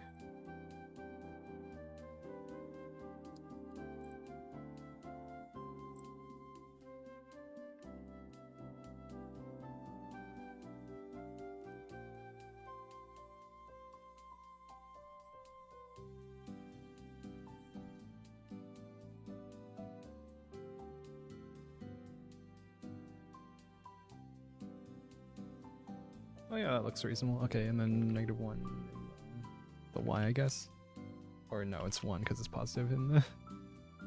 and that rotates, right? So if I rotate the whole thing... Yeah, okay, good. Alright, let's up that velocity min to like 40 and then max to like 100.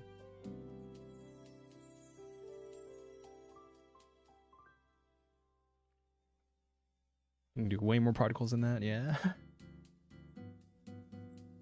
Our spread we can reduce to like 30 degrees or something.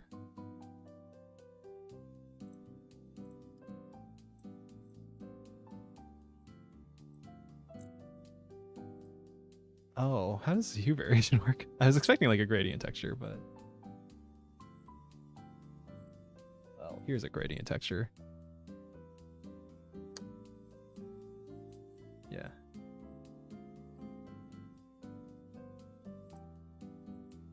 And I'll just use simple RGB, and then it goes from... Actually, no, it should go from like white to orange, right? White to orange. Maybe make this a bit more yellowy white. Alright, there's your rocket. It's red. Don't worry. Mike Bowles doesn't get enough friend points to change for the SSR hard support card. 100 days to go. I don't know how else to get them. Apparently you're supposed to have like meta everything and then other people borrow your thing, but I'm like trying to keep my enjoyment of the game at a casual level. Get the rest of your harem. Sorry, I mean trainees. Your horses. Alright. I guess we'll make a new folder. Dang it, Control-Shift-N doesn't work. What do you mean? It's Control-N? Okay, fine. Projectiles.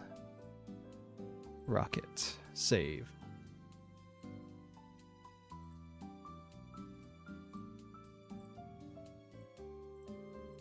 So your layer is on board projectiles. I guess we want projectiles to also hit each other. So we'll do that.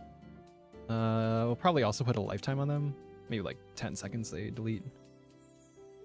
Attach a script. I guess in the future we can do like a base projectile. Class name, rocket. Particularly don't need the class name, but put it anyway, just in case. Well, how's the simulation going? 15 balls versus 88 balls. I think the other side somehow has a bias. Yeah, I don't know. We'll figure it out eventually. Okay.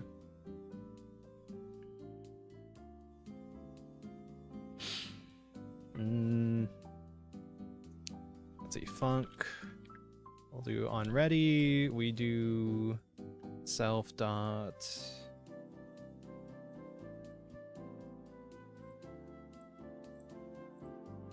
Turn contact monitor on, max contacts 1. Self dot on. Was it? What was the? Oh right, it's body entered. Body entered. Connect to make a function func on body entered. Body is a node. On body entered.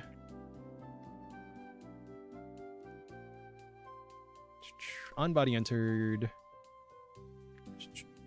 If body is board, then body dot ball count minus equals. We need a damage value, so guess we do export bar.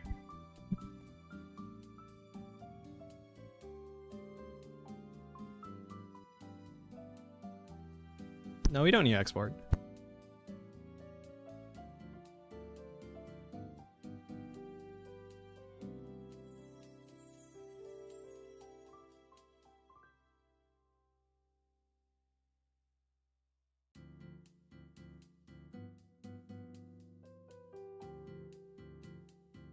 Yeah, I guess we just launch and set the rotation.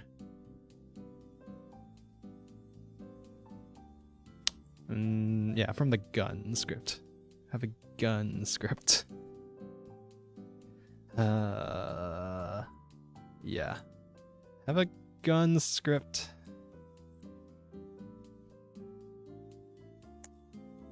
And I don't know how accurate do we want to actually make the gun? Because we could, you know, make it a little inconsistent. Because I notice on these like core destruction videos that like the weapons, the abilities, they're not always like aiming in the same place. So we could do that. But for now, I think I'm just gonna have it static, pointing in a static direction, just for simplicity. So make a new scene. Here's our gun. Gun script. It's gonna need like a rocket prefab. All right, scenes.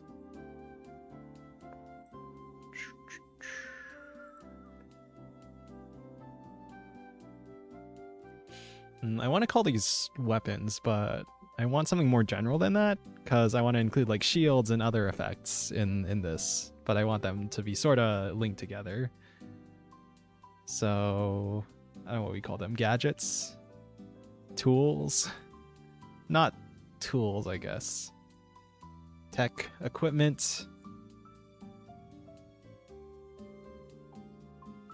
I guess like modules would be another more general way of thinking, if we want to go more techy. Carried items. I kind of like equipment though. I think we'll go equipment for now. We can rename it later. Gun. Gun. Save this scene to equipment. Gun. Alright, gun needs a reference, so export bar rocket scene is a packed scene equals preload res scenes. Damn it, scenes damn it. Scenes projectiles slash rocket dot, yeah, T scene. Polynopad. Something like that. Yeah, totally. That's totally fitting the vibe I was going for.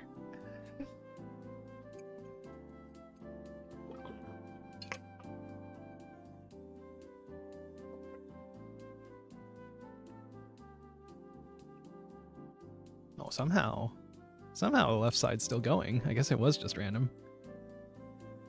All right. Checking up on my ball simulation. Okay.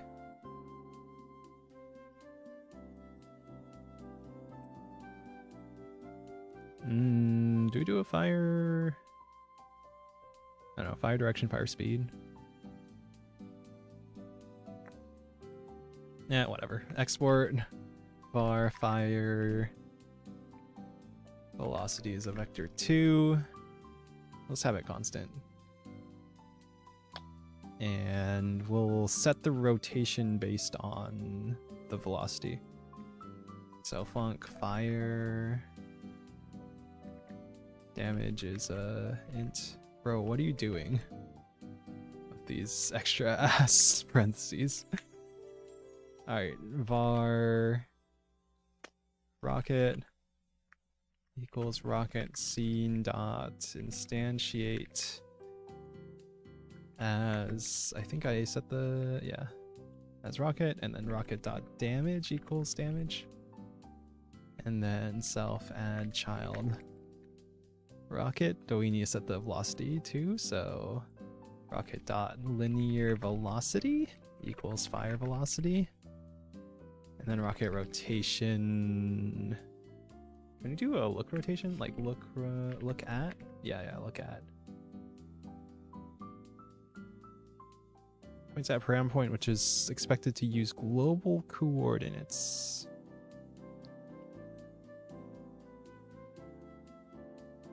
Yeah, it would be rocket.global position plus fire velocity.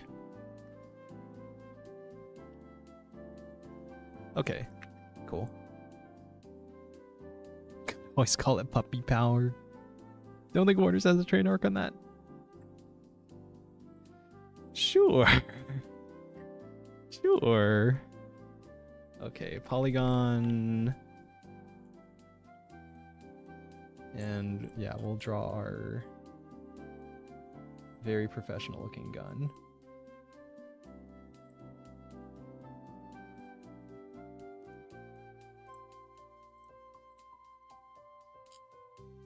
Gun. Amazing. Looks like a boomerang. It's really funny.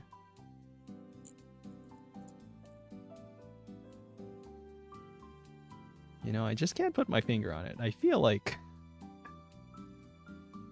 this doesn't look exactly like a gun.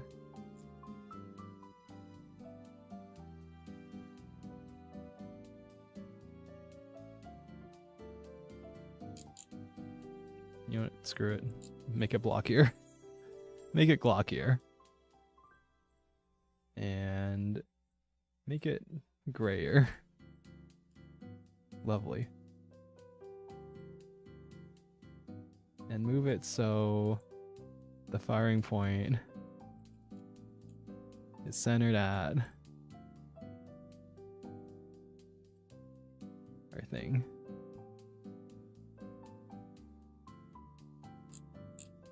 Gun. There's our gun.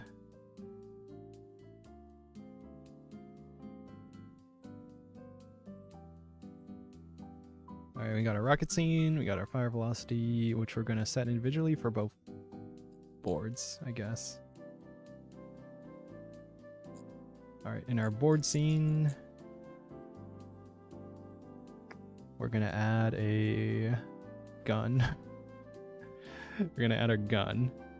So instantiate child scene, gun. Holy crap. Alright. And our boards are now holding guns. It's really funny looking. Alright. Hold on, let me check the... Yeah. If body's board, and then when it collides with anything, we destroy it. I just come back, you're adding a gun? Yeah, man. Also our game froze because we're breaking things. Moving fast and breaking things.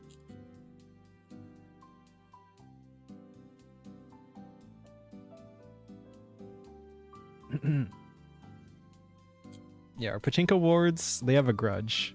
They have a grudge to, to settle. And now in our rocket goal, instead of a reference to the board, we're going to have a gun is a gun.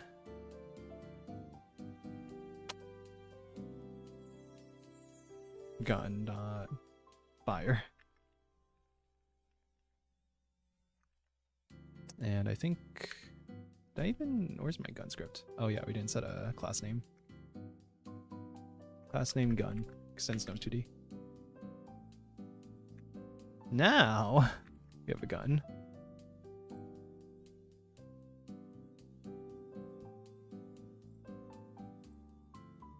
Now in our board, we set our rocket goal to the gun script, or the gun node.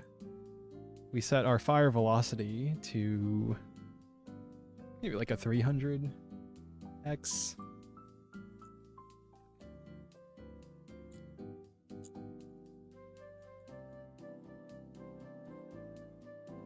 Okay, and so that should fire a rocket, and then the rocket should detect a board and then deal its damage to the ball count. I think. Yeah, too many freaking buffers open. Yeah, body ball count minus equals damage. In our main scene, we will adjust the position of the gun on the second board and adjust its... Oh, they're like right next to each other. It's really funny though.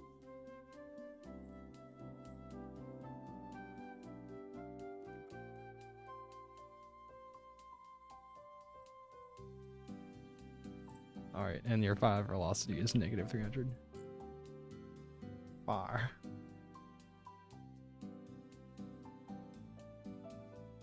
I think that should work. Alright, let's test it.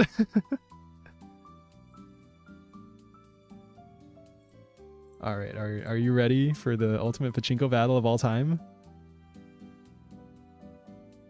Oh, the rotations aren't working exactly. Oh no, hold on. We can't have our rockets looking like that. Well, first I also want to adjust the particles to be way thicker.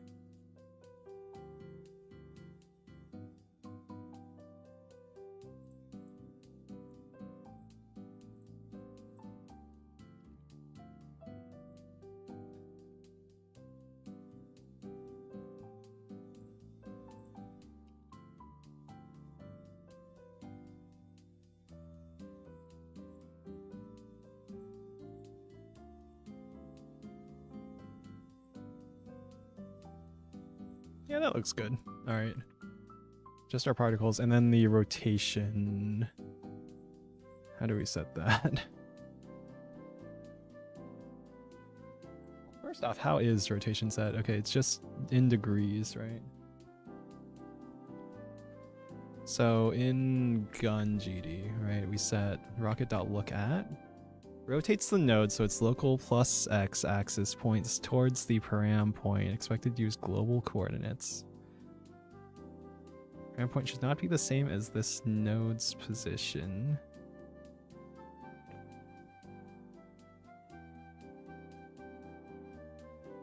Wait a minute.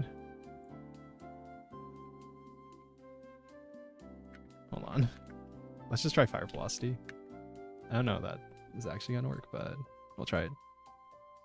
Can I bet? Bet.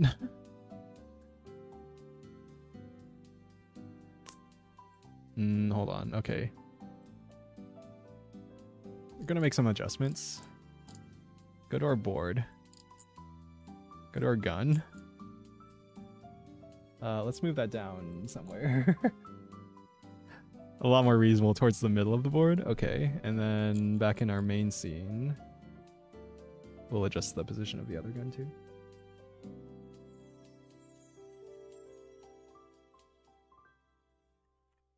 That's pretty reasonable, right? Okay, two boards holding guns at each other. The one thing that's still bothering me is the rotation. I'm calling look at, and I think that's supposed to supposed to do the thing? Look at... rotates the nodes.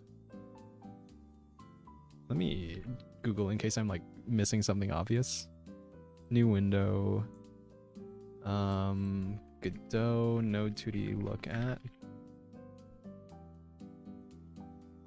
Help with look at function.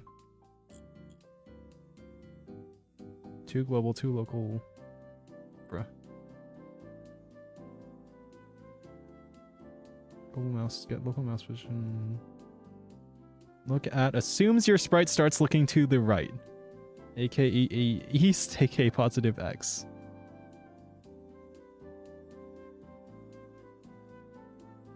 Oh, okay. Look at assumes your sprite is looking to the right. I guess we simply rotate the thing.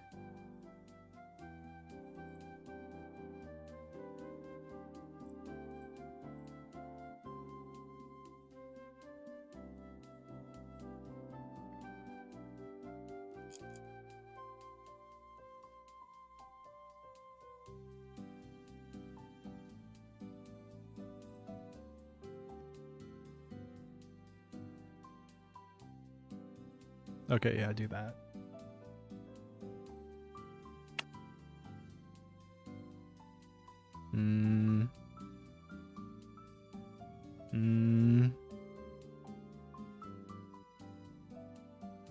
Well, now it's not rotating still.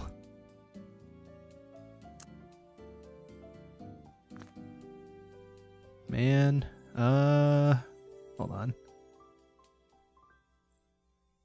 Where did I close the window of the help I was looking at?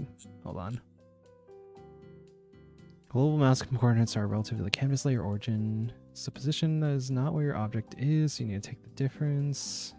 That's actually easier to use local coordinates. The other is that look at assumes your sprite starts looking there to the right.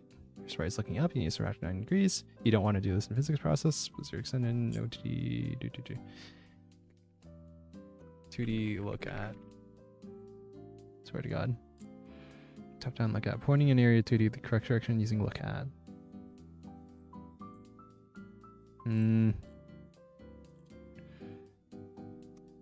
Void look at. Vector 2 point. Rotates the node so it points towards the point. Expect to use global coordinates.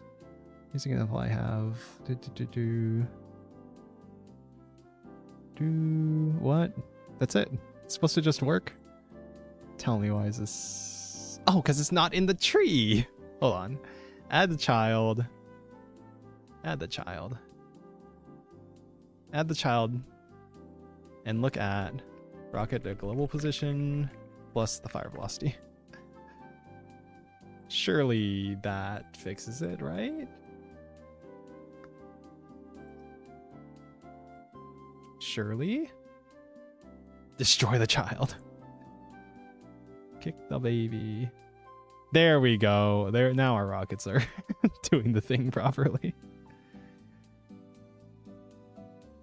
All right. Who's gonna win? Place your bets. It's already started, but place your bets. I still think there's an actual bias towards the right side.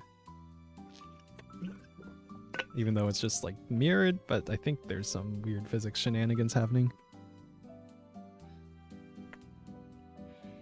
Either that or I didn't actually make them symmetrical. Oh my god, oh my god. Look at the damage. I haven't even added like a number label for the damage. But I should. I really should. -2 balls. No balls. No balls. Negative balls.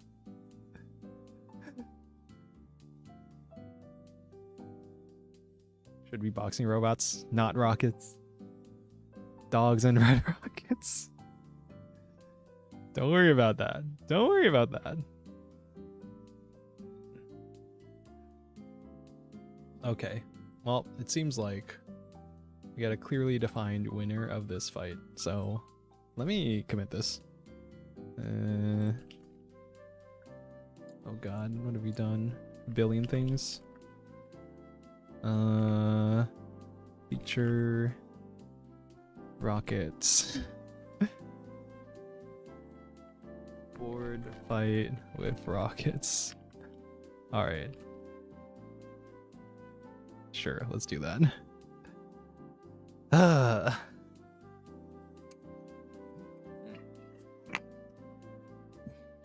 Map.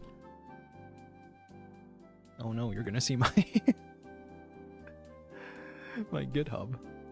Alright. I think we're gonna call it there.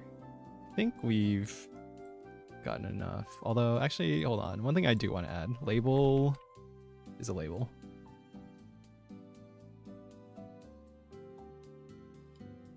Theme. Quick load the theme. Did I call it label small? I think I did. I think so.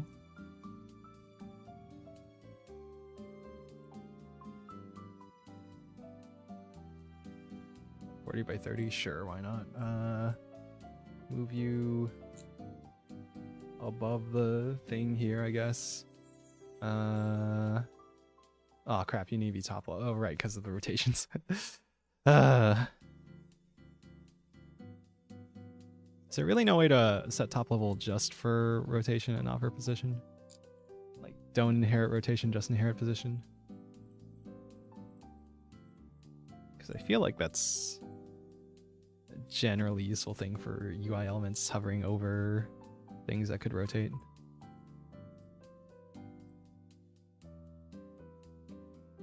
Oh, what?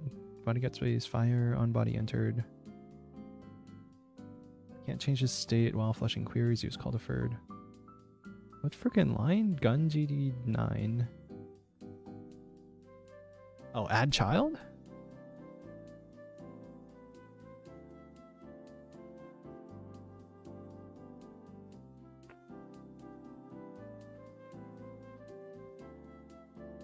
Change monitoring state instead. Oh, okay. I guess call deferred func. Do all this.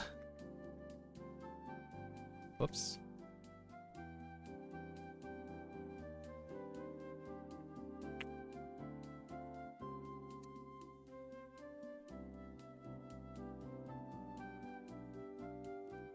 I guess this will be func spawn rocket. Void. Yoink. Actually, oh no, wait, hold on.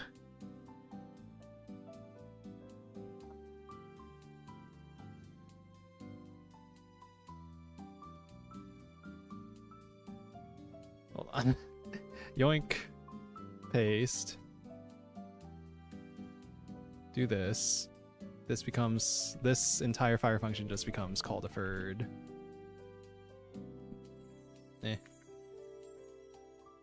Spawn rocket, but the spring name of that.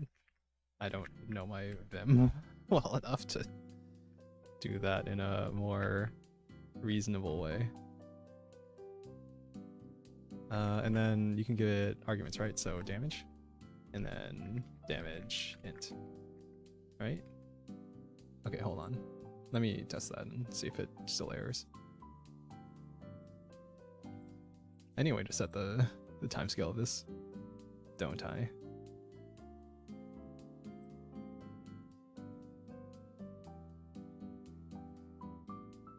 Oh, wait, that doesn't work. Hold on. Call deferred. Let's call deferred work. Call a param method on the object.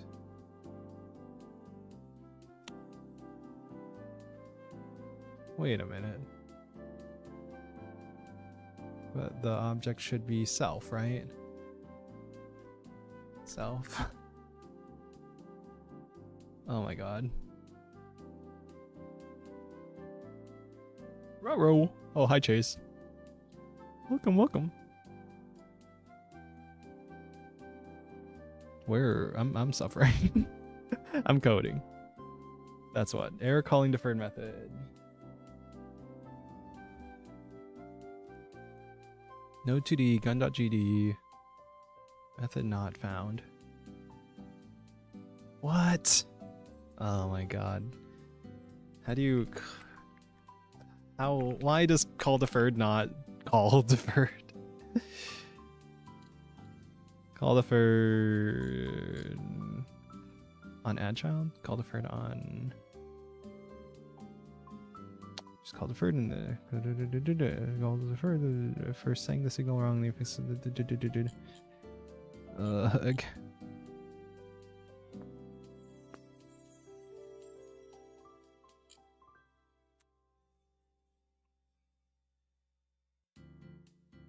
Use call deferred if call throttled. Use call deferred or set deferred. Oh my god. Done with the balls. Oh, we're doing something with the balls. Don't use boxing robots. You want to play with the red rocket. Yeah, I want rockets shooting at the other pachinko machines, and then the balls fly out of the other machine, and that's the game. You're gonna be shocked about house coding too. I'm learning. Nice. Let's go. Are you working on your Tarkov mod or something else? Call deferred add child. What the heck? Calls the method when node isn't busy. Why does I should look at the docs. GodotEngine.org. Why does call deferred not do the thing that you expect it to? Node. We're calling, yeah, no, wait, what? Call deferred thread group? What? Huh. Call deferred. Oh my god. Object to call for, okay, object call deferred. Calls the method on the object during idle time. Always returns null.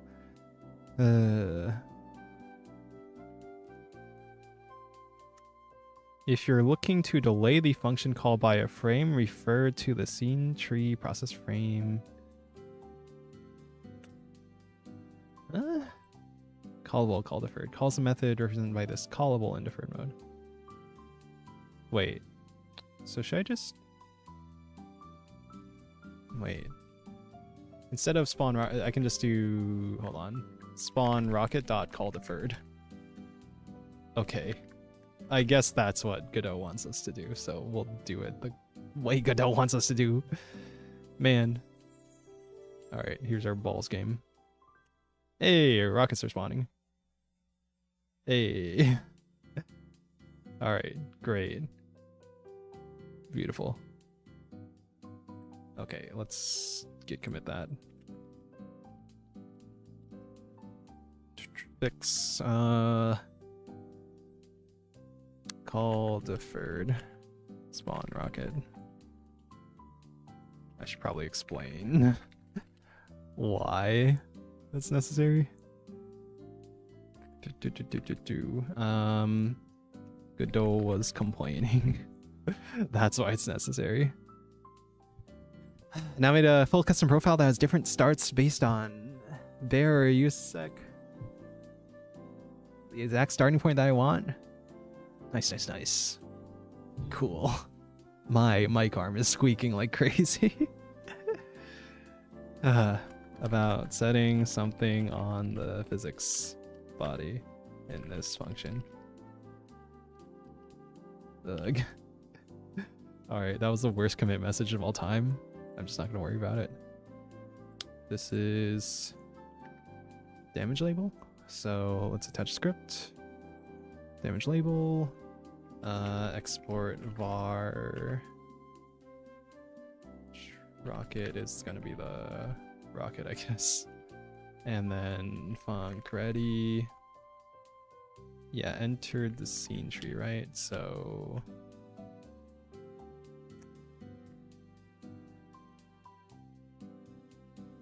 self text equals stir rocket dot damage. And I have a feeling this might not update in the order we wanted to.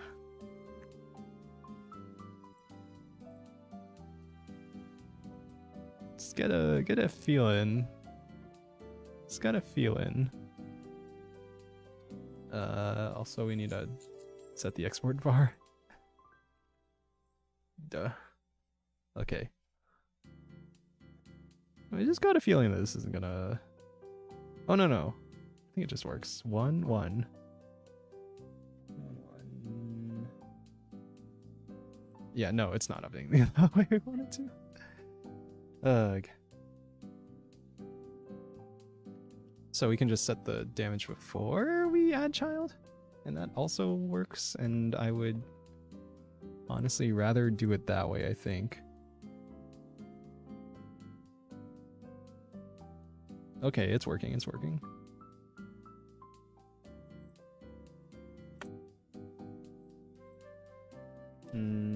Oh, whoops. Damage label, func process, in process self position, yeah, global equals, hold on. I think I did, yeah, I did this for the other label, right? Balls label? No, no, it's a different label. Whatever. Label, value label. Yeah, I did offset. Yeah, bar offset, self offset equals position. Self global position equals rocket dot global position plus the offset. And delta is unused. And set this as top level in the editor. Okay. Now our rockets should have the proper labels placed in a position that is reasonable. Although it's annoying me that this isn't centered, so I'm going to center it. That you can stay there.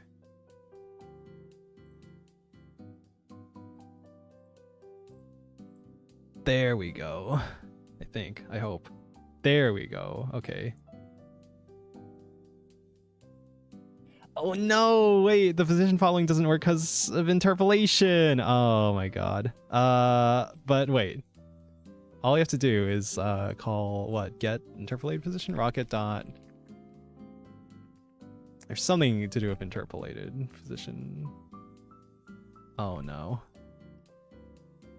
Damn it. Godot get interpolated position. Interpolation. Transform interpolate with smoothing motion. Physics interpolation. Oh my god. I can't believe they just got physics interpolation working in 3D. Turn on physical interpolation setting. Ensure under deck movement during physics ticks. Choose physics tick rate. Call recent testing and dealing ticks. I swear there's a function that let you get the physics interpolated position. I swear to God.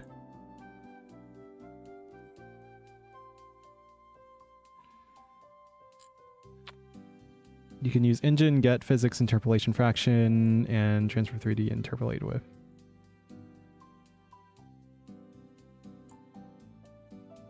Oh my god. All this because I can't separate the rotation of a label from the rotation of a... Actually, no, if we're doing these colliders, then I guess we could just rotate the... Change the node setup, right? Would make more sense than doing this. Because if this is...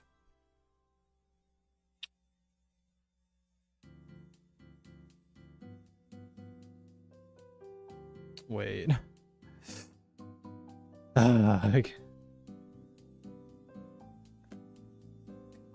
No, we aren't doing anything. We don't need this to be the top level node, right? So we can just reparent this to a new node. Or just add a node 2D, I guess. Ugh. Make scene root. Move this damage label off of this. But now it's going to be kind of awkward because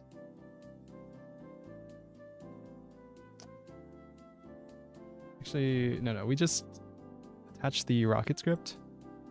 Make the rocket script extend node 2D. Give it a export var rigid body is a rigid body 2D. Self.rigid body dot body entered. Connect. This becomes rocket. This comes rigid body. Detach this script. Rigid body comes this. Damn it. I just said Control S to save. What am I doing? And now the gun script needs to be updated.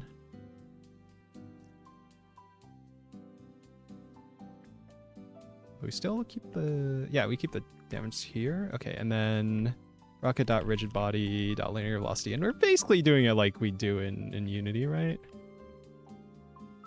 Rocket dot... Yeah, do the rigid body. Look at.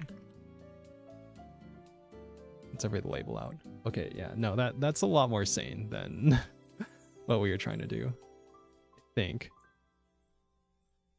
Nope. Hold on.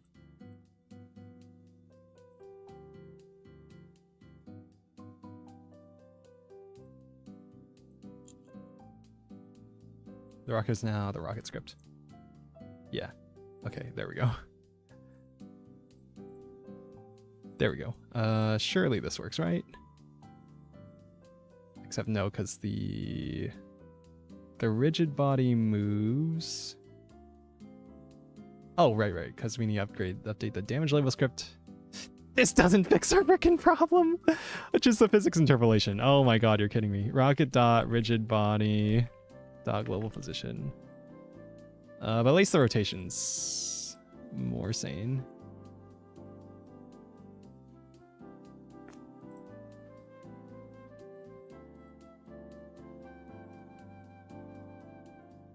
Oh my god. Okay. Where do we get the physics interpolated position? It's never said. My fucking god. Why are you doing this to me, Godot?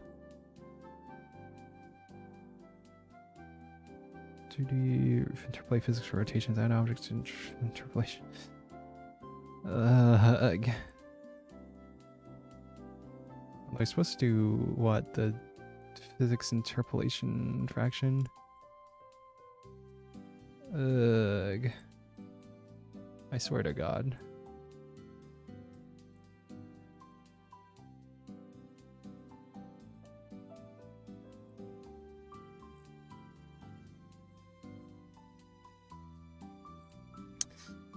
Interpolation. There's like a... Oh my god. 2D and 3D physics interpolation. Global or physics interpolation mode. Resetting physics interpolation. 2D particles. Get global transform interpolated. Is only available for... That's the function I was looking for. It's only available in 3D. Are you freaking kidding me? I swear to God.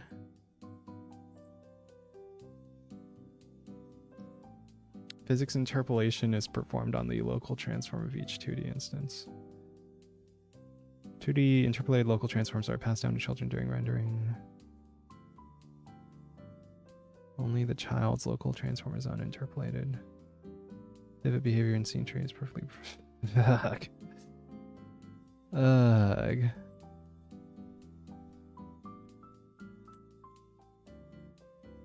I guess that means we have to do this ourselves, which relies on the implementation of the actual physics interpolation, which I assume is doing the following thing and not the predicted thing. So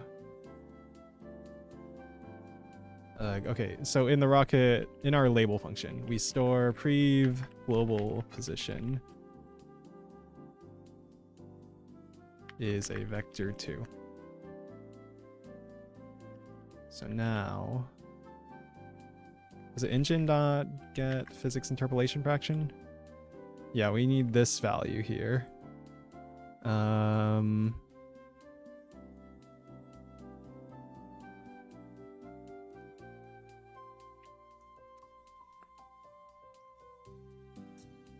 So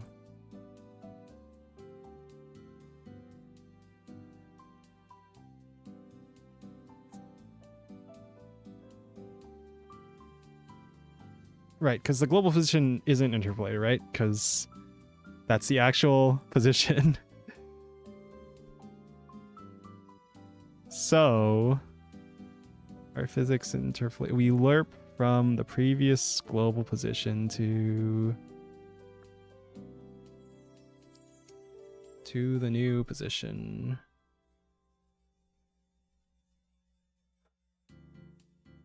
Wait, how many previouses do we need to keep track of?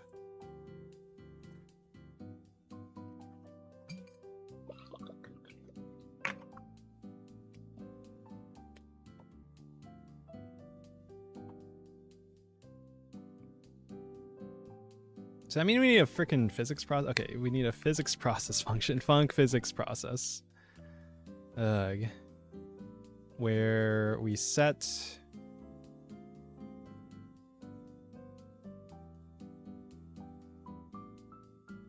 previous global position equals rocket rigid body dot. Oh my god, I'm dying. My Daiwa Scarlet won the Art of McKinnon from Symboli Rudolph by 8 lengths. I think I made a monster. You did a good job is what you did. Be proud of your Daiwa. Okay.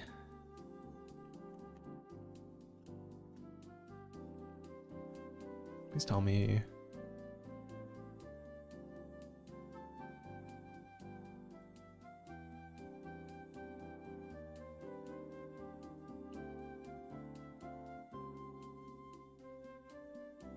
In physics process, and that's going to be the current global position.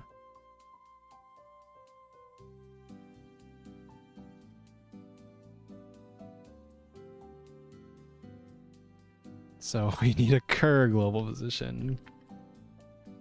Oh my god. This is so scuffed. Can't believe we have to store this many fucking variables just to get interpolation working.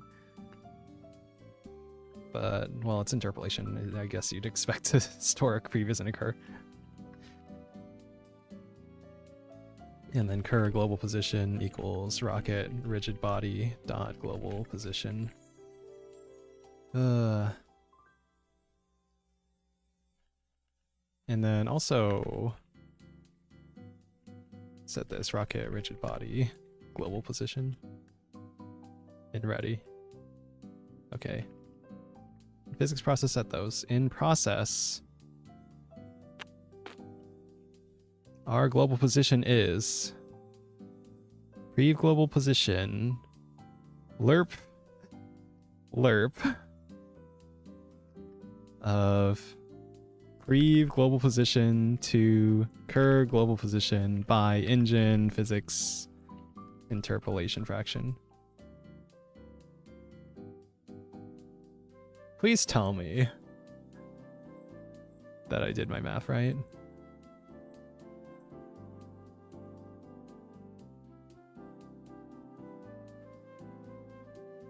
Oh, I forgot to add the offset. But I think yeah, no, it's fixed. Okay. Yeah, it's fixed. We just forgot to add the offset. So I guess we'll just add offset every time we set plus offset. Plus offset, or not that. Okay, try that. It should work, I hope. I swear. Please. I'm begging you.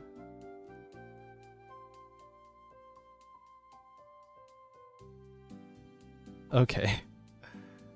Well, that took quite a bit of my sanity. And we also want to change this for the ball value label. Okay. So I guess we're doing that for the ball value label as well. Hold on. Yoink you. In ready we yoink this, but in this case it's instead of rocket rigid body, It is ball global position.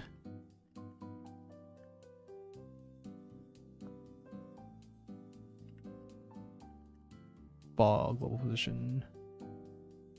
Process is this process, and then instead of rocket rigid body global position, it's ball global position plus the offset. Ah, God.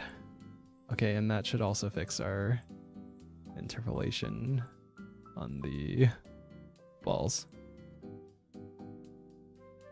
Saved. I'm not even sure if you guys could see it on stream, since the stream's running at 60 FPS, and I think the interpolations also, the physics ticks are running at 60 FPS, but it makes a huge difference on my screen.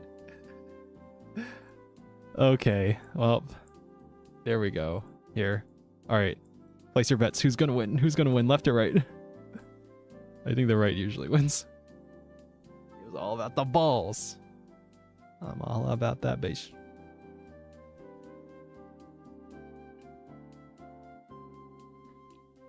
Oh, look at the 8.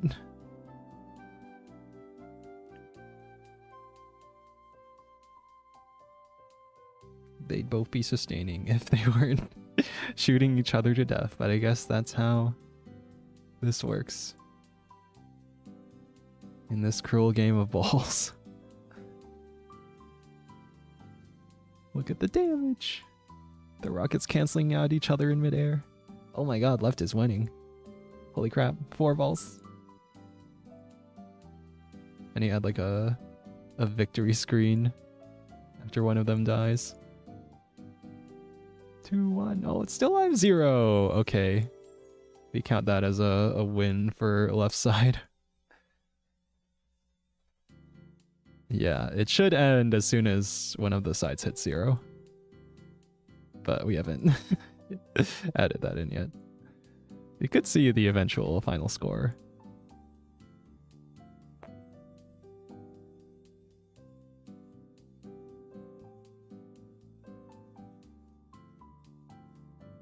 Oh my god. Negative. -7. Okay. Alright, left single-handedly, very, very definitively has won. Alright, there's your ball simulation. When their mechanics are polished, remember to slap cute anime girls for the visuals. It's key or femboys, whatever you prefer. Yeah, we'll make this into a gacha game now. We're gonna add all your favorite waifus, except the waifus are pachinko machines. Anthropomorphized pachinko machines. It'll be great. Just trust me. Ugh. So you have the pachinko machines that are already based on anime characters, like the Evangelion pachinko machine. And then you turn the pachinko machine back into anime girls. Still needs more dog boys running around. Yeah, to catch the balls. Very wholesome. Yes. Ball catching simulator. I think fem dog boys would be ideal. Isn't that just gacha games? Yeah, we're making a gacha game. Or something. Totally. Totally, something like that. Alright, let's commit this. Git commit. Fix label physics interpolation. That was annoying to deal with. But hey, we got it. And look, left side wins by 157 balls. Oh my god, how long is it gonna keep going? It should eventually die out with the rocket goal in the middle. But oh my god, it's still going. Look at that. Holy crap. I just want to see how long this goes for. Now. Oh, the 8 ball. Oh, it turned into a rocket. Okay, surely it ends now, right? 6 more? Oh my god. This has my full attention. 3 more. Oh, 5 more. 2 balls. He keeps going. He keeps going. They're multiplying. It's crazy. Oh my god, is this actually net positive? On average? Surely not. Surely not with the rocket goal in the middle. That doesn't contribute anything to the bank of balls at the top. I think like one unlucky run should end this, but it keeps continuing.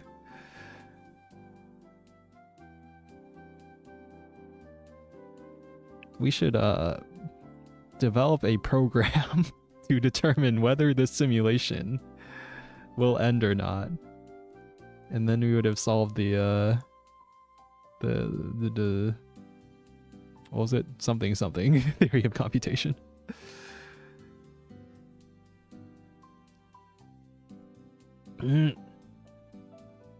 I'm staring respectfully at my ball machine that I've made.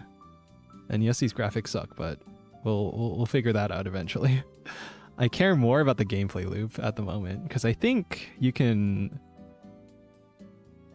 make it look decent for very relatively low effort by just applying colors and bloom and lighting effectively. Something like this. Oh, more rockets. More rockets! Neo has no respect for the ball machines. It's my ball machine. I put a lot of effort into it. And it is destroying the other ball machine very thoroughly. Okay, surely it's ending now. Surely, oh, another 8. Another 8 balls go in. Okay, surely it's over at this point, right? Hello? Hello, a human. I think you mean a halting problem? Yes, the halting problem. My brain was fried from trying to deal with Godot's physics interpolation. But, I mean, you just store previous and current and then you lerp with the engine.get physics interpolation fraction.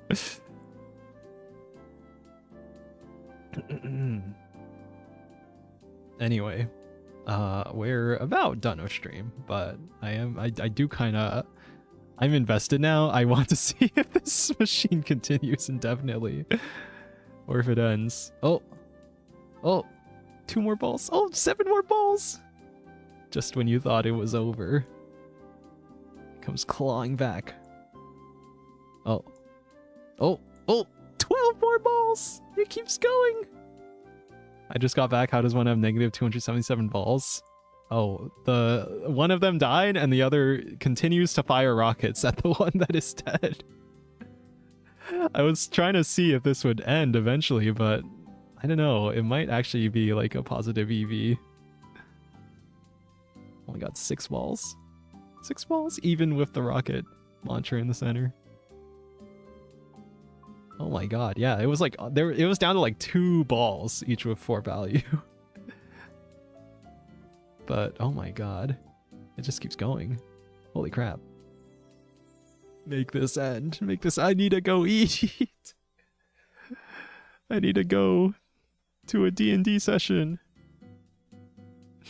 Oh my god. Yeah, I think we've won. I think this left machine has definitely won. Oh, never mind. Oh. All it takes is just one unlucky run.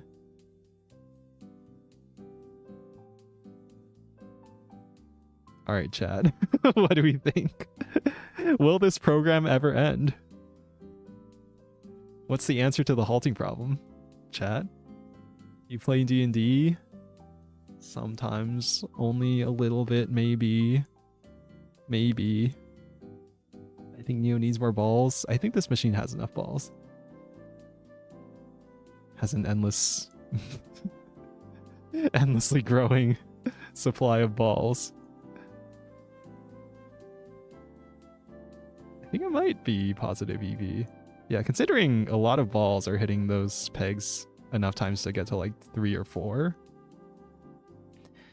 And if we say there's roughly like a 40% chance of them hitting the green goal, that's positive EV. That's still positive EV.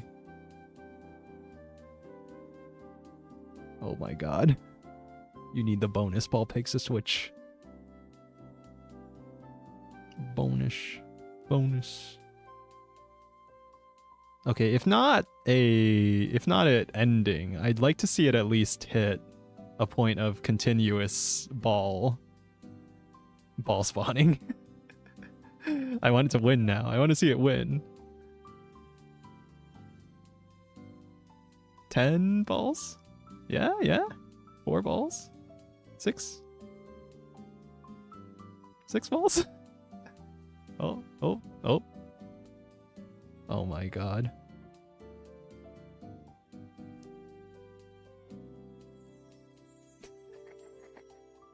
It just keeps going.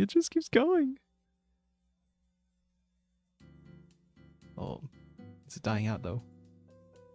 2 0 balls. Oh my god. 1 unlucky run.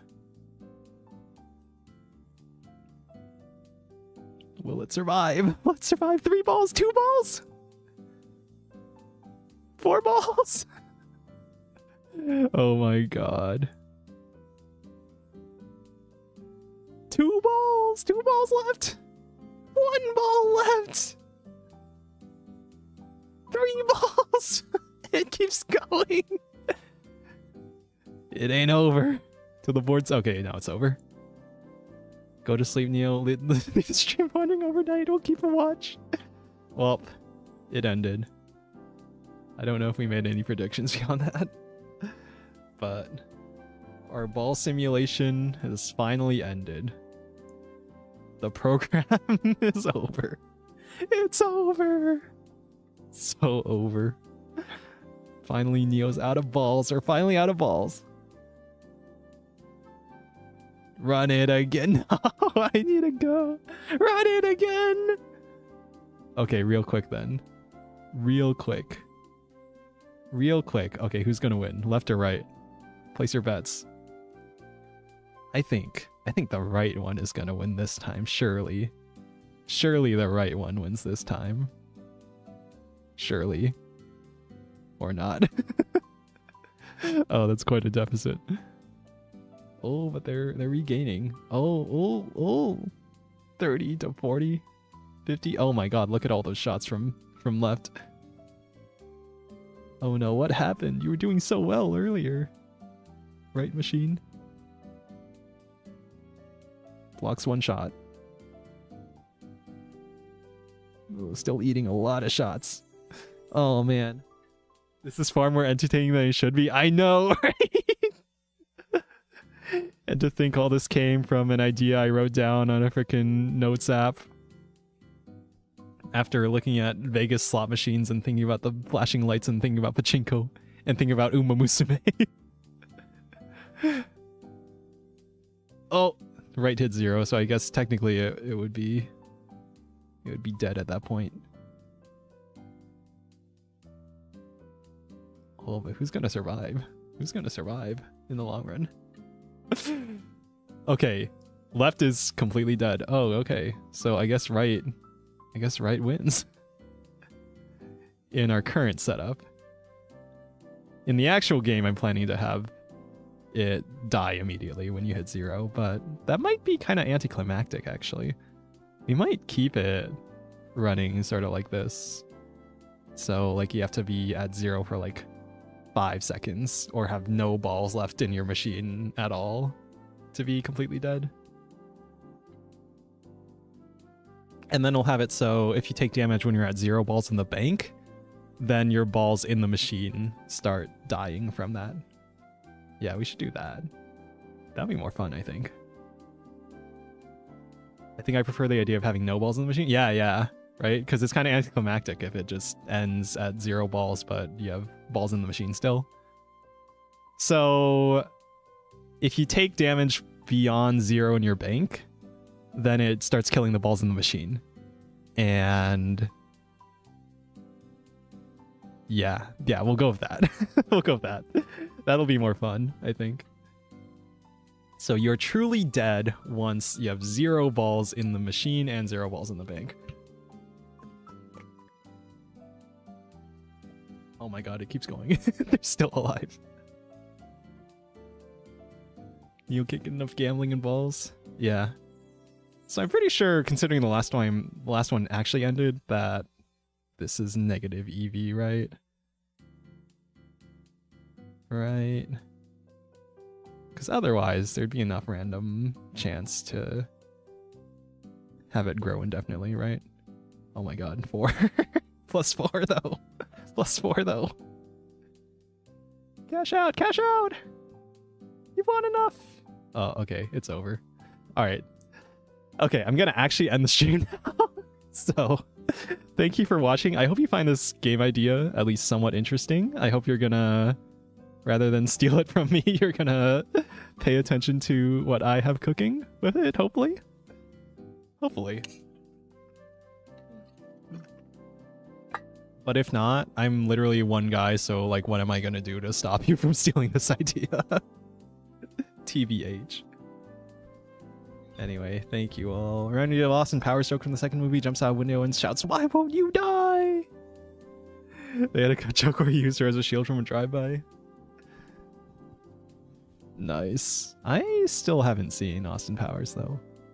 On a D&D. Thank you, thank you. Okay. Time for your parasocial name reading. Thank you, Pink Flamingo. Thank you, Sumbly. Thank you, Guru Joe. Thank you, Pokoloka.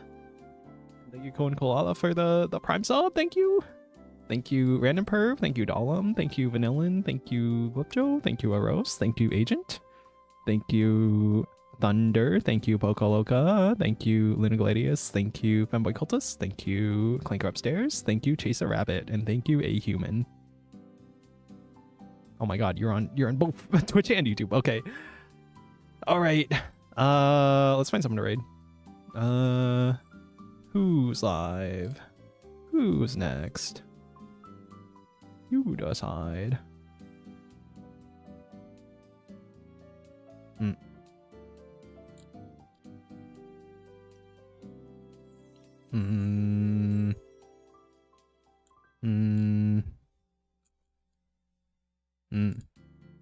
Alright.